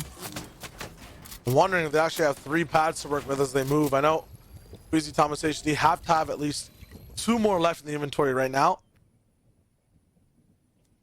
You know, I'm very curious. I don't think we've seen a night zone today. And a night zone? I don't think this custom map, any of them have loaded a night zone at all. I think we just loaded in the middle. No, I think in the 9th zone when Knight won, it was a night zone. You think so? And I'm not even doing it for the sake of the rhyme. I think it happened when he was on low, but that was like for what, 5 seconds at the end of the game. It's hard to tell, but for the most part, we've been in very bright settings. I noticed these things. Let's go. It's nice though, you know, you keep things quaint right before the fall, winter time, at least on the NAEU side. The game's giving us a nice little vacation of a break with the scenery. Casker and Smacked right now on the beach. Speaking about sceneries on an island, almost to themselves. They have some players down on the other side there. They're not going to be a problem though. This is another western pool here, so the congested side is definitely on this portion of the map. You can see here, Acorn trying to play that super cheeky angle, but Dubs claps back. But no, actually, that's someone else in the distance there with the semi-auto. They're saving Dubs essentially from the pressure of Kanata and Acorn here, who only have a single elim. They're sitting on top of Skittles and Booga now, though, trying to set up the fight here. Oh, there it is. They double pickaxe this, looking for the retake. Ooh, they get both. I actually really like that play. Did you notice what they did there? One targeted the cone, the other targeted the floor at the same exact time. That's why they waited. And then it makes the defensive player decide, whoa, which one did they take? And then all of a sudden they lost both of them. That was really clever. Double edit too. Yeah. The follow-up is the coolest part too, because then it's like as you're wondering which one you have, they both open up and you're like, wait a minute, is my game bugged? No, they're just better. Duos, I'm telling you. That's why I like it. It's actually nice because then, you know, if it's trios, you don't get those isolated moments where that's possible. That's what I'm saying. You don't have so many people next to each other, right? And you don't really get to just like dissect it either, because like with duos, it's a team dynamic. but you get to like watch it all. Like you really rarely miss anything in the team dynamic because you only have to focus on these two things. Yeah, less hands in the pot, right? So you really get to pay attention to what's going down. What's going down here with this background base? Duos. Polarized duos. This is awesome, dudes. I was gonna say, we've seen so many clever things we've been able to break down. I don't know what that one is, guys. Sometimes you're just gonna miss the mark. All right. Maybe that ramp is facing south, and these guys are a little bit more north overall, and they're blocking any potential sight lines. I'm trying to find a way to make them sound cool. Make it sound good. It's okay. They're aiming it at the congested side. That's what they're doing. They're faking it. Yeah, I'm trying to see. No, they're not. I think I know who this is. Duke is at least at the bottom. They're the mega white arrows at the bottom, and these ramps are facing the east side. Yeah. For they're facing some west. reason. They're facing west right now. West, yeah. I'd never eat shredded wheat. There we go. We're chilling. Facing the west side. Well, for what? I don't know. Maybe just a vantage point. Maybe to see exactly what's going down all the way on the field. Maybe they're just trolling. What's a definite possibility is a rotation, because they need to move. A lot of people already have. Everything breaks down. It was a bait and switch. So they make this huge thing that's unseeable, unnoticeable, and then break it down when patterns come through to have the perfect sight line. That's pretty cool. That's possible. That's actually very, very possible to bait players into using their launch pads instead of going on a foot rotate there. Maybe baiting in high pads if the high ground isn't looking. That actually worked out well for them. Big tags there. I think they got a knock off that too, right? On some others. Yeah. Big damage. All right, so we had to theorize what happened there. Let's actually see what the mind of Booga and Skittles think as they make this double pad rotate. Holy shit, nice. Okay, I'm about to pop this med. Okay. Why did that kid, dude? Yeah, I'm moving much. They got it, first try. Okay, good shit, bro. Good shit, bro. He's stuck They're in not there. happy about the 130? wall take there. 100? Wait, whoa. I like that they take a break a little bit. Almost Even done. if it's a 130, don't chase it down. Yeah, those kids are drone. Yeah, I know.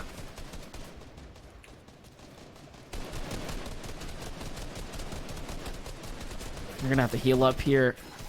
It's playing it Ah, nice so and we got our slow. pad. And look, Clear match. that's what I was gonna say. This is a full pool here. 3.52. Yeah.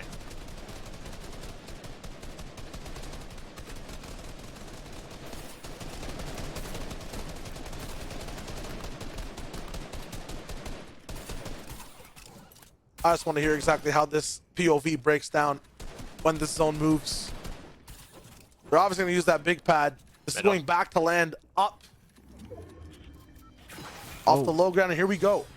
They peppered And this here. one as well. Can you make this? Yeah. Yeah.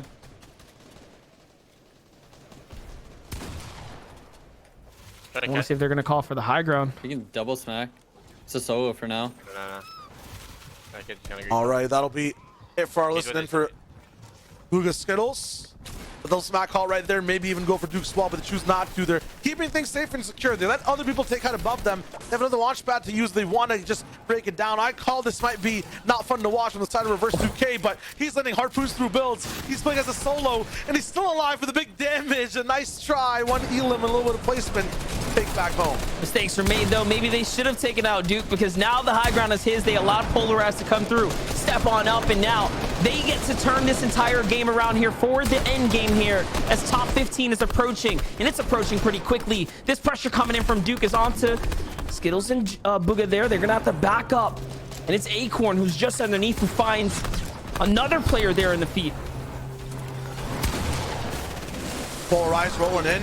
Duke all the way still on the top. He was on the front side too, but this time it's towards the back. Shark taken out by threats. It's a huge low ground team. Stopped in the tracks. Booga too had so much in the inventory to use. But he's stopped by Smack and Casker, who must have ran into his box. Illa's taken out Felix. High ground still looking. It's not full control just yet. Now, for Thomas HT down on the ground, they definitely have a lot of room to work with. Another team in the air though, and it's Cease going for the high fight. Duke knows better though. He throws those cones out. He's not going to allow him to take it for free, but Polarized gets stopped there with a proper floor. And all of a sudden now this is going back and forth. Yuz on the other side does manage to pull it off here. They're going to fully cap off here. And look at that. A knock from Height. And that is the power of this AR. They have everything they need. But no, the launch pad gets broken. Yuz luckily manages to save himself there. And the siphon comes through to cap him back off. So it is God's plan here as things are all starting to connect for him. Cease on the other side. And man, we're looking at the old school Cease back on top here. Definitely. He's got this fire in his eyes now from this spot. Every time it sees on Height, he just plays like an absolute natural. So much room though between Height and low mid ground. Not sure exactly if they can actually clutch it through. Here's the old Height trying to fight all the way through these builds on all sides. No match. Have to rely on their weapons. Big shots though, and not going through as Jack kind of holds them back still. Inside these boxes, Kanata finally goes down. There it is, and that's going to be up to Acorn here to start clutching up, and the full finish comes through. Yuz and Cease, you can see that they are still looking for angles, and they're doing an excellent job at it right now as Acorn's got all the pressure. That's another player pushed off that layer. One less team to worry about here. Everyone's forced onto low ground. They have full control of the lobby. Another knock now onto Tragics here, and the lobby's truly getting cut down here, Shayo. We're inside the top three. Top three, multiple teams still alive. Season Yuz, the last duo to be working, it looks like right now. We're looking for a few shots. Acorn by himself, no shield. Should be an easy pickup on the backside. But where is that last player? It's Mac went in between them. It looked like a collateral. It was teamwork regardless. And these guys just roll in and get a free victory royale. And they did it in style there in the end game. The battle for high ground was very much worth it. And they executed that like almost perfectly, honestly. They go on up and then block out Polarize from completely taking any kind of retake there in the end game. Yeah, I think everything on Height, it was a lot of hand switching. The zone just kept pulling over and over again. Even Fuga and Skittles didn't want to take it all the way at the start. Still, Caster Smack have to be that stopping force, that first barrier that many people could not actually overcome from the start of the game all the way towards the end. Yeah, excellent job from Caster and Smack there. Not only that, Smack took out Booga there in the end game. You know, mind you, Booga wasn't so much of a fan of the way they were playing just a little bit before that during the listen, and you can tell he wasn't respecting them. And yep, that hand turned around and bit him. Here's the other side for Duke. He takes out Jack there, and this is again the keen angle here from Cease. They get to hold it with about 20 players or so in the lobby, and they just rocked it out all the way through to the end. But man, look at this, Duke popping off to the final moments, even as a solo there. Yeah, I kind of see the difference now between Height when it comes to Cease and Yuz, and then the way Clicks and Rise played it, right? It was all about with these guys actually closing the gap and looking for diagonal angles to really land these shots. They didn't let the game end. They wanted to finish it themselves, which is the big difference. That's why they got so many elims. That's why I think for the first time today, the 9th zone didn't close out, right? So that's huge from Cease, really bringing the power alongside Yuz. Not to mention, that's one of the crazier zones you've seen on the day. Very volatile, pushing far north and then stretching players out all the way to the west, ending at the stronghold. So very difficult way to play that one out, but ultimately it is going to be how it ends up folding out. When we return though from this short break, we'll have our final game here, and then of course our Code Red champions. Don't go anywhere.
Esports has literally just changed my life completely, like a full 360, or I guess you could say a 180. But at first, like I was just, you know, playing video games for fun, going to school, and then I started playing competitive. Everything blew up, and now I'm literally able to make this like my job, and that's something that's so crazy to me, and I still can't even fathom or understand.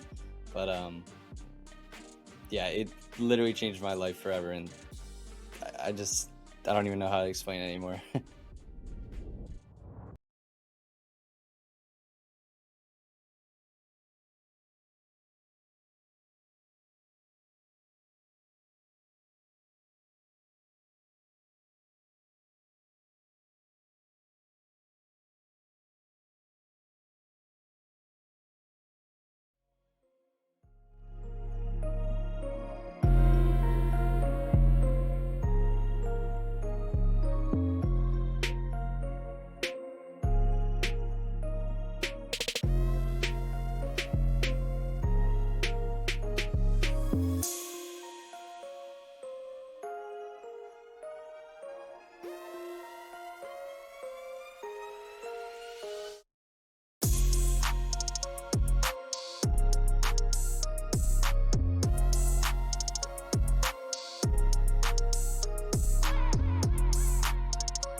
Welcome back, ladies and gentlemen, to the Code Red presented by Xfinity here. It's your boys, Monster Deface and Shire Wager on the mic. We've been calling all the action, and we are in the final stretch here of the, what is a marathon of an event right now, right, Shire? We've seen quite a tumultuous leaderboard and standing back and forth here up in the top three.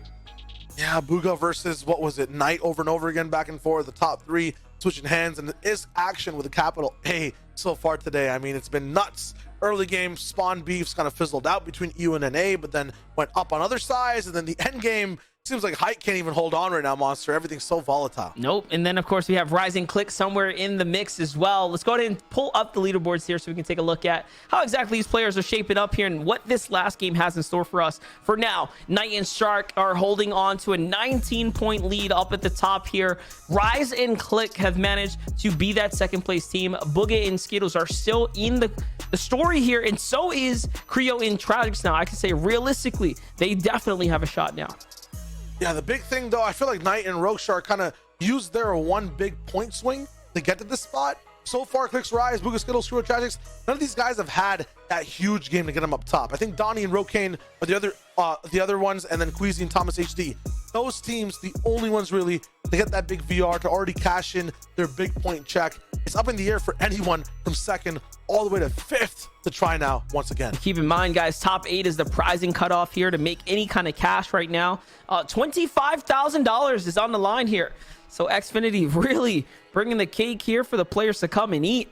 And it's going to be a battle, even for that top 8. You can see how close those points are down low. Our top 10, I feel like we've had it relatively stable, right? Like Muzz and Kaz have been up there. Queasy and Thomas have been there. Donnie and Rokane being some of the newer players to kind of just jump on up and make their appearance. But our top 5 have really been trading back and forth for quite some time now. So definitely, it's all about just that end game type of placement. It's so top heavy instead of the top 10, and that's where the elims come through too, and that's 3 points a pop. A lot of these teams sometimes are in the top 5, they end up 11th or 12th or just outside that range, and then that's where they miss out, fall a little bit, but then the next game do even better. So it's back and forth. We have Knight kind of in the lead, kind of holding things down completely. How long will that last? I mean, that's the question for the final game. Yeah, and 20 points means that you got to outplace them by about 5, 10 or so slots, especially up at the very end. If you allow him to break into that top 5, it might just be no looking back here. So yeah, it's going to come down to who has the firepower to outfrag them. They've really been carrying their own torch off of the back of their elims as well, because I'm sure they're leading in elims here in the competition as well.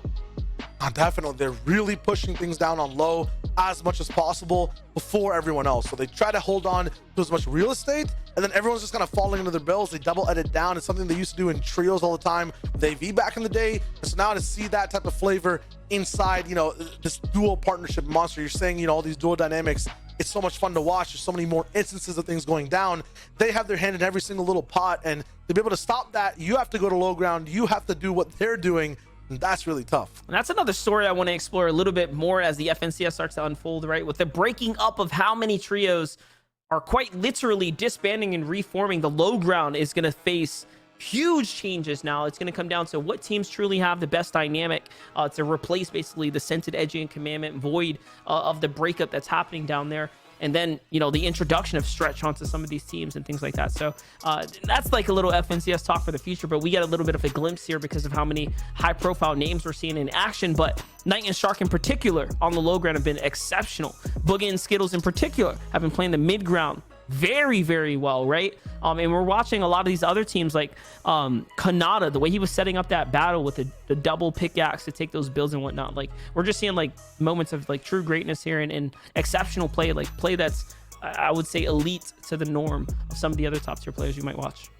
Oh, definitely. Everyone has clear strengths, but also a few weaknesses in the mix, right? Kanata's still going down a little bit earlier sometimes. Booga Skittles not getting that win just yet, and the win will matter in the final game tonight of Code Red presented by Xfinity. We are in game. We're on the bus. We're flying out. We're already touching down on the beach. Art from Epic Whale, 3rd game in the row where they go down a little bit, but this time they have the advantage. Polarized, 1 HP, has to land a big shot. Arkram dodges it or something. He's 1 HP too. And now it's all about this final bullets. Yeah, normally players are upset about the ramp phase there. That time it ends up saving him as he slips his way on through the backside of that build right there. And this is a big game for Polarized and Duke. He can realistically strike top 8 here for some cash prize. So it means a little bit more for them than it does for Arkram and Epic Will, who haven't quite had the same, you know, great day on the mark right now. But ooh, that's a 1 HP, and Arkham knew it was over. He turns around. I think he just basically says, all right, this tournament's wrapped, so I'm out of here. West's gonna sleep for now. In the first 3 games, they were looking so good overall, stopping everyone in their POIs. Looks like Polarized with that big switch comes through. Now owns Believer Beach, what he stands, whatever you want to call it. Replays is the target of Muds and Kaz as they start to just, you know, turn on the aggressional rain. Every time I think of Muzz, I just have flashbacks to the FNCS All-Stars creative portions and segments of that tournament.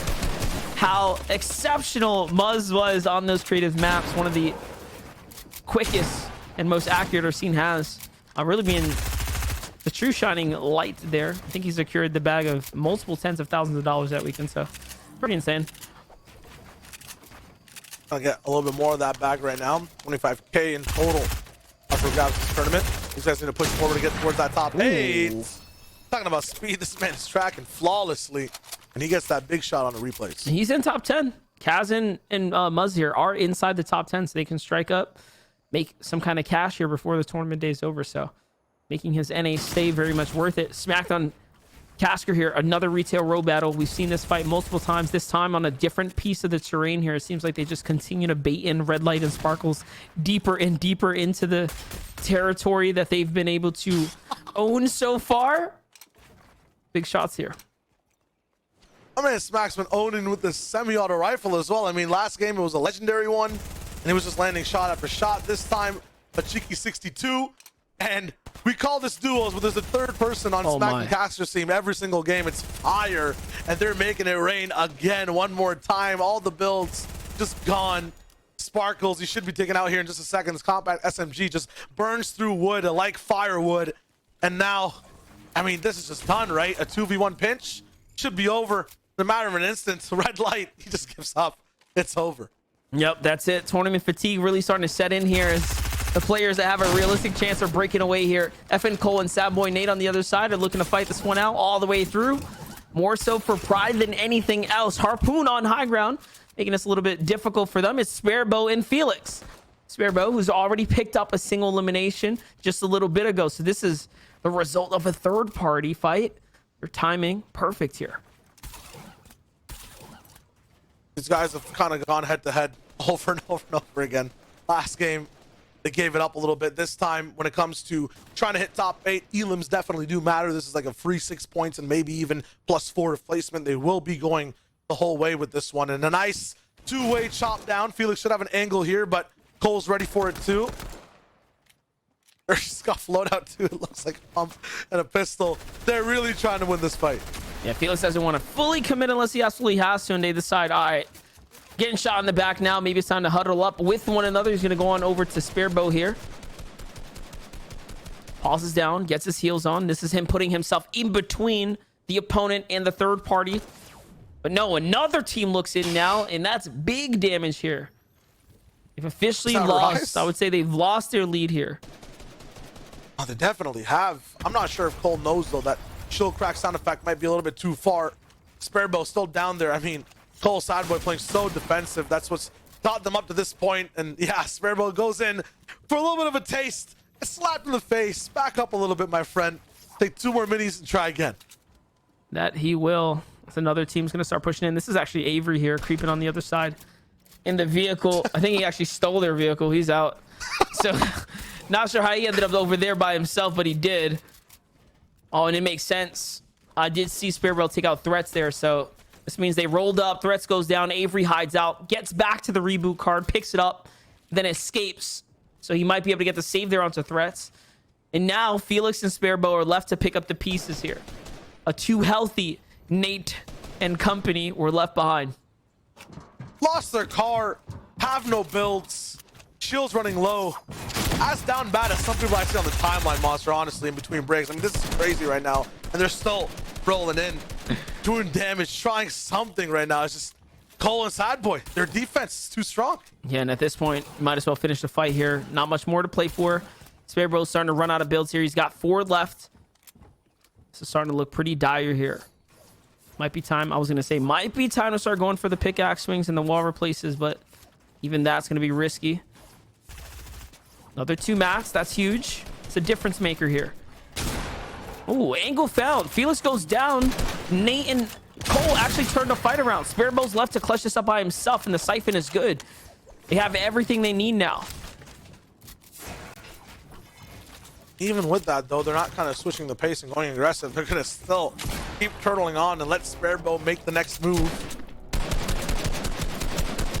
This little car. Half HP on it. Finds the right angles. He's coming straight back. The car distraction will end a pump shot. I like it, but how far can he go? Trying for anything. Build set ablaze. Now he's in trouble. He barely has builds as well. He's in a low ground here. Nate's just waiting for his teammate to come through. That's discipline and patience. And Spirit Bell's getting hunted down. Indestructible vending machine's not going to be enough to keep him alive here. Finally, Cole and Nate turn things around and take home the W there. Dubs falls in the feed to the hands of Pledge, though. That's a big knock. Mega and Dubs might be out of the competition. That might be another team that's going to fall outside of the top 8 and allow some other teams to step up. As Reverse also active with a teammate this time. He got all the way over to the 6th zone, moving by himself with an Elam last game. And now he's going to try to do things a little bit more powerfully with a whole extra set of hands, weapons, the whole loadout, the builds. We'll see where they can go. Jack and Qua, though, always up inside. Weird early game fight. And this time it's going to be up against Cease and Yuz. Looking for it. Cease and Yuz. Great final game, or game 5 just a bit ago. Actually, Mega finds Pledge in the feed with the knock, and Reverse Suge gets the full finish, but no, Reverse is going to blow up Mega. That's going to be the end of the run for Mega and Dubs there. Top 8 might be out of reach now officially. We'll find out in a little bit, as Jack and Qua now are still fighting for their position here on this battle against Yuz and Cease. So far, nothing major has occurred between the two other than just expending resources here, putting in material. It's really going the whole 9 miles on this one. They're inside the zone at Sludgy Swamp. Talk about a bitter rivalry. Qua and Jack, they're not going to let this one go for free at all. Right now, every single Elam matters. Back and forth right there. Another tag for Jack, and he starts to back off here to get to the storm. Get safe out of the storm line there. They're going to pause down. More shots. Those are great tags there actually by Yuz. This might be the actual opportunity for them to push up, take advantage of the 66 tag.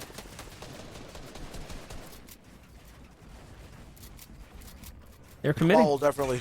They'll fly for the skies. This is going to be going down all the way to where it's an elimination at this point. The zone's so far away, definitely more than a 1 minute, 20-second walk. So you guys are going to need to win this fight, get as many mats, maybe even a launch pad, and then move out after the fact. 8 mats now down to Jack's name. He lands a nice pump 118 and follows through with it too. Just going down Cease. Wow, this pump master. And Sludgy Swamp isn't the same as before. That water is not as high. It's not going to block your fall. But as a result, Cease will also go down. And that's going to be at the detriment of Jack and Qua, who fully committed there. Cost him a lot of material as well. Hopefully they get to pick some stuff up to stay at least in the game for a little bit longer. Qua, Jack looking off in the distance, though. They spot another team here. Was listening to the fight unfold. Who could that be? In game 1, it was Tomich HD and Queasy, who were playing as general area. On to the other side, though. Macwood and Bucky here on the run as well. Really hitting the dash all the way to the back. They've spent it so far. Looks like we're getting a few arena vibes in this last game. Lots of individualized fights as the majority of players have made it towards the front side of the zone. Lucky Mac would put down so much metal to block off Kaz and Muzz. They're definitely going to be peeking in, trying to get any shots off or down here, but nothing's going to range true just yet. Muzz and Kaz with 3 eliminations already. They've been pushing through players this lobby. You saw what they did at Pleasant Park against replays there. They took them out pretty quickly here, but beating some players that are giving them more of a battle. Bucky and Mac were not looking to give it up too quickly. That peak was spotted, and there goes the disengage now. Back and forth here. Second zone. A lot of fights. A lot of fights. The players are looking to tap out for the day. Here's Bella. She gets knocked. Mama Benji in the distance here. Trying to run for her life. Shield gets cracked. Oh, the builds are coming out. Kanata's thinking about it. Yep. They get the shakedown. Yeah, Ops, give us an idea of what we're working with. Turn on the player count. I just want to see. I want to see what's up in this last game. No. Oh my goodness. I saw it coming. JXR stands for a Galaxy Racer? Yes. Well, that's one way you can, participate in a race. You know what I'm saying? Like, Sent to the galaxies. oh man, brutal but stylish at the same time. And that car will save them from that zone rolling in. Cosmic chest available. Gives one of the best bounties I've ever seen. Rise and Clicks get splashes and a purple pump. That's huge. That's what you're looking for if you're inside the top 3 right there. Rising Clicks granted with a powerful loadout. Set themselves up for success here. Cole and Nate managed to stay up, stay alive, and in the game right now. 3 elims here. After that back and forth to spare bow. Wasn't looking too good for them back then. And I think they caught Avery as well. They're definitely picking up a lot left and right. See, one of these fights still breaking out. Macwood Buggy Cast must have been doing a mobile head-to-head fight all the way from the north side, now down into the zone. Mac's taking a lot of beating with the shields. Still moving forward. It's gonna be tough for these guys to break out, especially with third parties now closing. And look at everyone. They left the safe zone and they're moving over to this fight. I've never seen this before. Yeah, they're outside the builds now. I was going to say, I'm more curious as to who decided they wanted to reinitiate this fight, because they went in 2 complete opposite directions when they disengaged. And now they end up colliding right back on their way to new zone. This time, though, Casker and Smack from Retail Row rotate super wide here, and they find themselves on the congested side, looking for a fight. This is just crazy. Now a few people are, yeah, definitely breaking off, going back, Casker included. Polarized Duke are like, all right, that's enough. So you got it. We're gonna give it up. We'll see you guys in the end game. Muzz and Kaz now at 5 eliminations here. Oh, They're hunting. let's see if they can open up. Big tags there. Oh yeah, Wow. huge tags. Be very tough for Polarized. Wow, okay, so he's got a flopper to use and the minis. I feel like Muzz might think he has a little bit too much of an advantage in this fight. It's not going to be that much. Polarized just has to pop a 50 pot and he's back to normal. Zone's still a little bit further away, but there is a river to take. It might be flowing in the opposite direction, so these guys will have to run for a little bit. That should be the case. Oh what my an gosh. angle from Muzz! That was just perfect right there. And they're on the front side of zone, so they have all the advantage here. Not only that, spicy chug splashes in the inventory too, just to give them a little bit of extra mobility here, give them the extra movement. They're going to go on and recap that spicy. So does Duke and Polarize here. They're going to have to pad out though.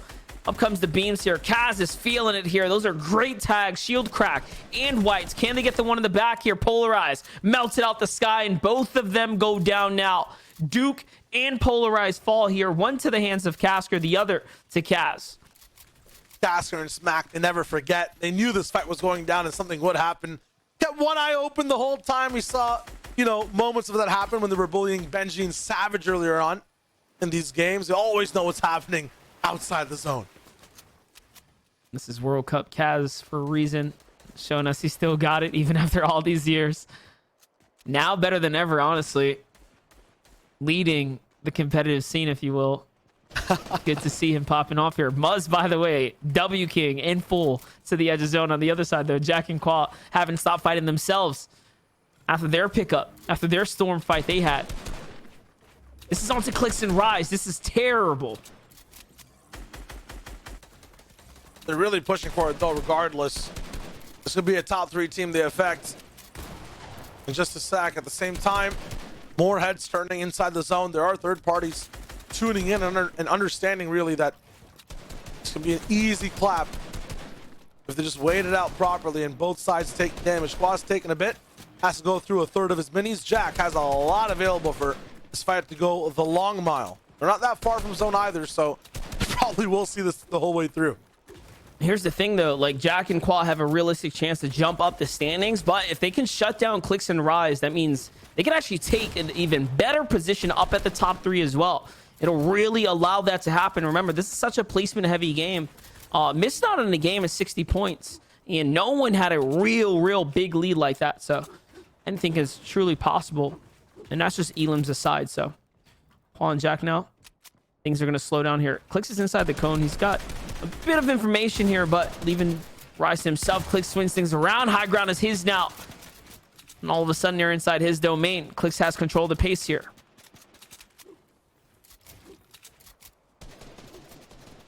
Disengage. Oh, run out. Yeah.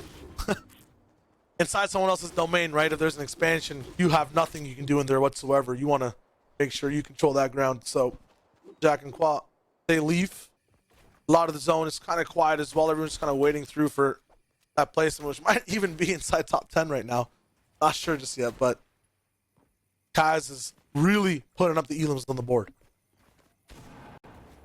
Ooh, Muzz punished. A little too aggressive, pushing onto Smacked and Casker's wall there. Meanwhile, you have Tommy and Trapped, I think, inside the roof of this building here, just waiting for an opportunity to jump on down. This is one of the few places that you can actually kind of play the natural building, not have to build, possibly set up an ambush play here. You can hear the loadout down low, though. Big shotguns waiting for them if they make a mistake here. Kaz trying to make his way to the vending machine, see what he can pick up. And the feed clicks goes down. Donnie's still in this game. He's the one that finished the elimination over. I think Rokane was the one to pick it up. So in terms of the top 5, that is the 5th place team taken out. The 2nd place team, and Rise does clap back on the Qua. That fight's still going the whole length. There'll be 2 solo players, then Rokane and Donnie winning through. Muzz is about to figure out what's going on in this house. He does not trust the roof, so he sets it on fire. And Tommy drops down. He sees it in there, goes for a few shots. The floor should be set ablaze, but I don't see any smoke, so I'm not sure if that restaurant has the best fire code I've ever seen in my life, but they get to live for another day. Not only that, we get to see Knight and Shark make their rotate through. This is our 1st place team right now, the team that has to be stopped here. Otherwise, they will be the Code Red champions of the day. They had a little lead as well. They have everything that they need here now. And with the players cutting down, the placements being given out, they're becoming one step closer to taking this home here. They might be the ones holding on to the top prize. The Queasy and Thomas HD are also alive, holding on to 8th place for the moment. So both sides of the money pot kind of locked in for now. One of them has to break. We'll see which one falls first. It has not been the side of Shark and Knight at all. They've played so well today. Mind you, Skittles and Booga still have that realistic chance to take this all home as well. They start off so strong in the early game here, really leading us up until about the halfway mark before Knight and Shark just popped up out of nowhere. They haven't stopped since. Back with Donnie and Rokane, who just, again, check out one of the pieces of the puzzle from Rise and Clicks there.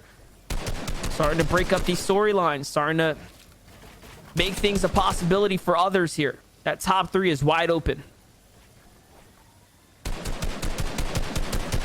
That's all about these next 5 seconds. Who is the most marketable individual inside the lobby? Can't be Jack.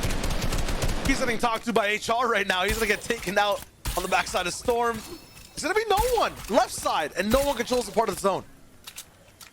Donnie picks up a good amount of loot right there. A couple upgrades here. It's gonna work out. The zone reveals itself. That's the first move in. You can see not many left alive here. So if Knight and Shark stay alive, that's gonna be wraps. Like we said, whoever breaks it to that top 5, if you're up there and you get that W, it's over. I think you have enough to take it all home. But it does come off the backs of taking out these other players. Let's see.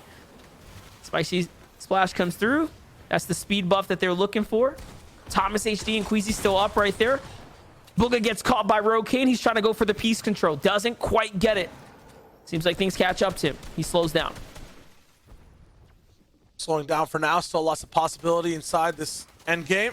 Many launch pads for Rokane to use as well to catch up. They're really letting the zone push down so they can get that max pad up. They see Kanata going all the way up for height with Acorn. This time as a duo, they have the firepower active. And Rokane's shield is finally down. Shark now pushes forward.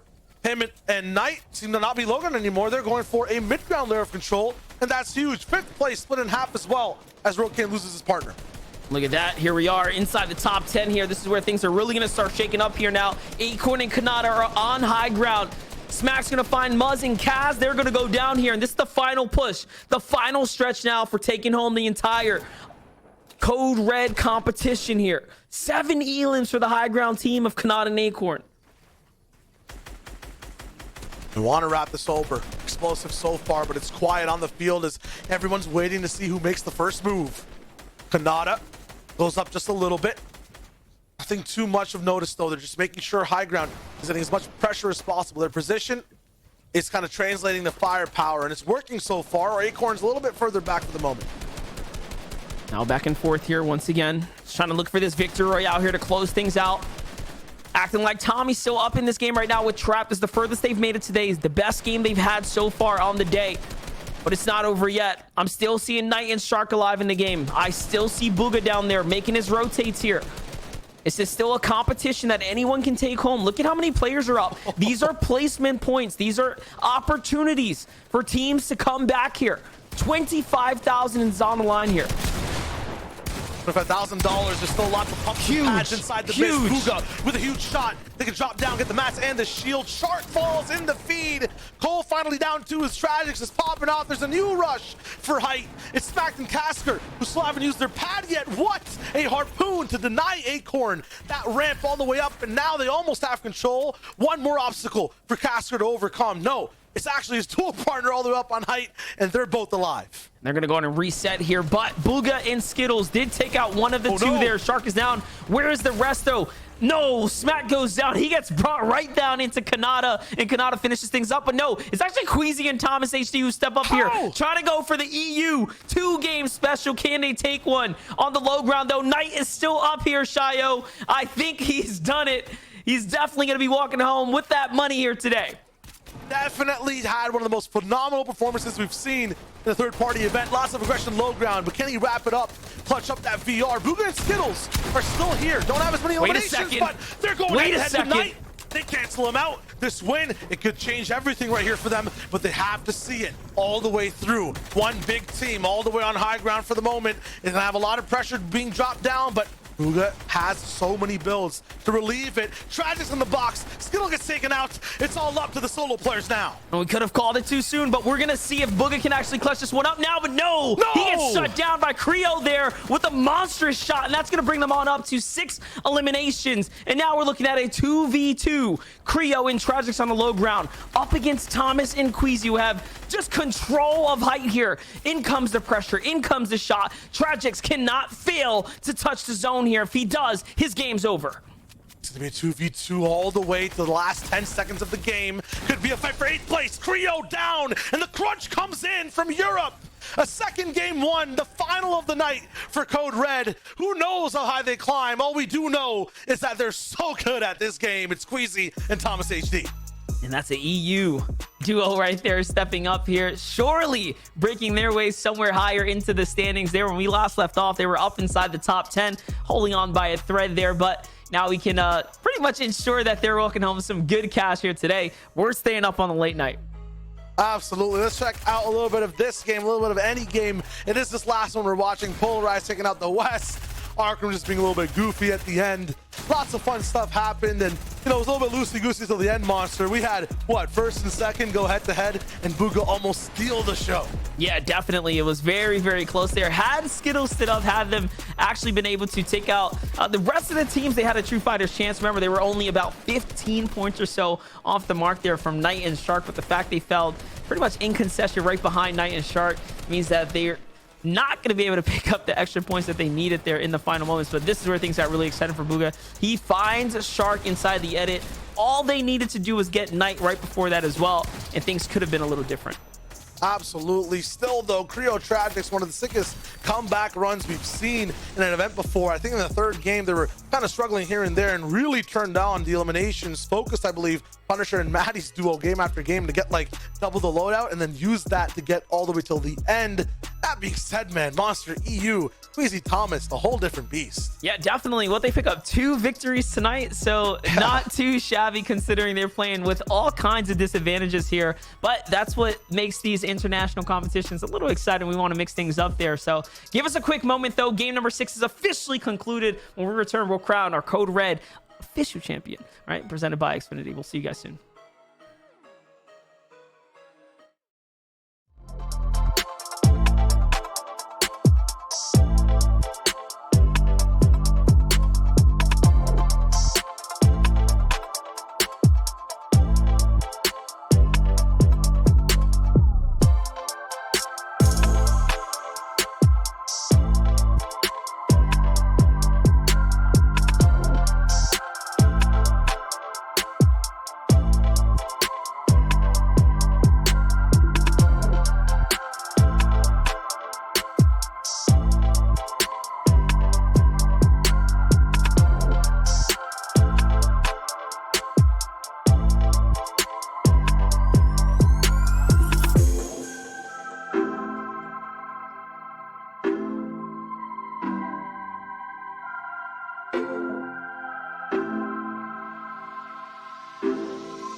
All right, ladies and gentlemen, here we are. The final moments of the Code Red presented by Xfinity event is happening right here, right now. It's your boys, Monster D-Face and Shire Wager, been calling all the action today. And it's been a great tournament so far. And soon we'll get to crown a champion. Absolutely. Right before that, though, presented by Xfinity is the key so far, right? This is the company that brings you gig speed Wi-Fi, right? It's just amazing for so many people involved, whether you're a student that's going for exams or trying to win those clutches in the game. It's big, right? To talk a little bit more about that too, student exclusive offers are there as a part of this entire, gig speed program. You have like things like $100 prepaid card. You can get 6 months of Amazon Unlimited music, so you can, vibe while you ride to these end game zones. And, all this is on a no-term contract as well. It's really dope. If you guys want to know more about it, xfinity.com/student is where you can find all that out. Of course, to have a gig speed network, you need the gig speed Wi-Fi. And for that, you need something called an X-Fi connection as well. So you can search that all up on the website. And, the results may vary on speed as well, depending on where you are and the time of day and all that. That being said, though, big shout outs to Xfinity for sponsoring this Code Red and being a part of it, the prize pool monster. And, the 6 games we got, it was amazing. So it's just a good job overall from everyone involved. Absolutely love it when we get to have these opportunities to run these fun tournaments for the community and with the community. But guys, you guys don't have to wait any longer. Here it is. We have our leaderboards, our standings ready. And up at the top, as you guys all imagine, Knight and Rogue Shark, we called it there at the end game. 296 will be your game. Code Red champions of the day here. Creo in Tragics jumps way up though. And Booga and Skittles are Team Xfinity. Just come in shy, but a top 3 is nothing to be upset about. Not at all. 8th place is where Queasy and Thomas HD started that game. They bump up to 6th with that victory royale, knocking away Donnie, Rocane, Muzz, and Kaz. But Muzz and Kaz worked for this one, right, Monster? So many eliminations that game. They pushed everyone possible. A bunch of people not even inside that game, but these guys worked while other people slept. They got into the prize pool. Donnie and Rocane as well made that end game. Got so many big name elims and got 7th place. The best part about it too is Muzz and Kaz take out Macwood and Bucky for that actual prizing spot. So that was the difference. Several $1,000s on the line for the clash between the two. Muzz and Kaz come out on top. They'll be able to sleep happy tonight knowing they made some money here. Awesome job for them. And again, $25,000 is divvied out to the top 3. $7,500 going up to Knight and Shark here, who's going to be your Code Red Xfinity champions this season. So well played, and big cash. GG's all around the board. We captured some great content here today. Honestly, one of the best moments standing out to me is that Nosh highlight. Nosh going in the 2v1. Just honestly, I talked about it. He did calc pretty bad. And it's bad when I remember the exact names of the opponents too. Like it was crazy. Fun game. Super memorable. Yeah, for me, it has to be nice low ground clutch, right? That was one of the most raw 1v1s we saw. Both teammates on both sides got their players all the way there, and Knight won it out. From that moment, Monster, they held the lead and they closed out the day. Definitely. Excellent day of games here so far. Shayo, any final words before we close this one out? Hey man, right before FNCS, it's cool to see exactly where NA East is, at least duo-wise, skill-wise, calls-wise, and especially clutch-wise. I want to see exactly how this translates to trios. And thank y'all for having me. It's a blast every year and every single time. Absolutely. And us here at the desk, we're going to go ahead and close it on out. From your boy Monster D-Face, Shia Wager, we're clocking out of here. Big shout outs to Boom TV, Code Red, Xfinity, and everyone in between. We'll see you guys next time.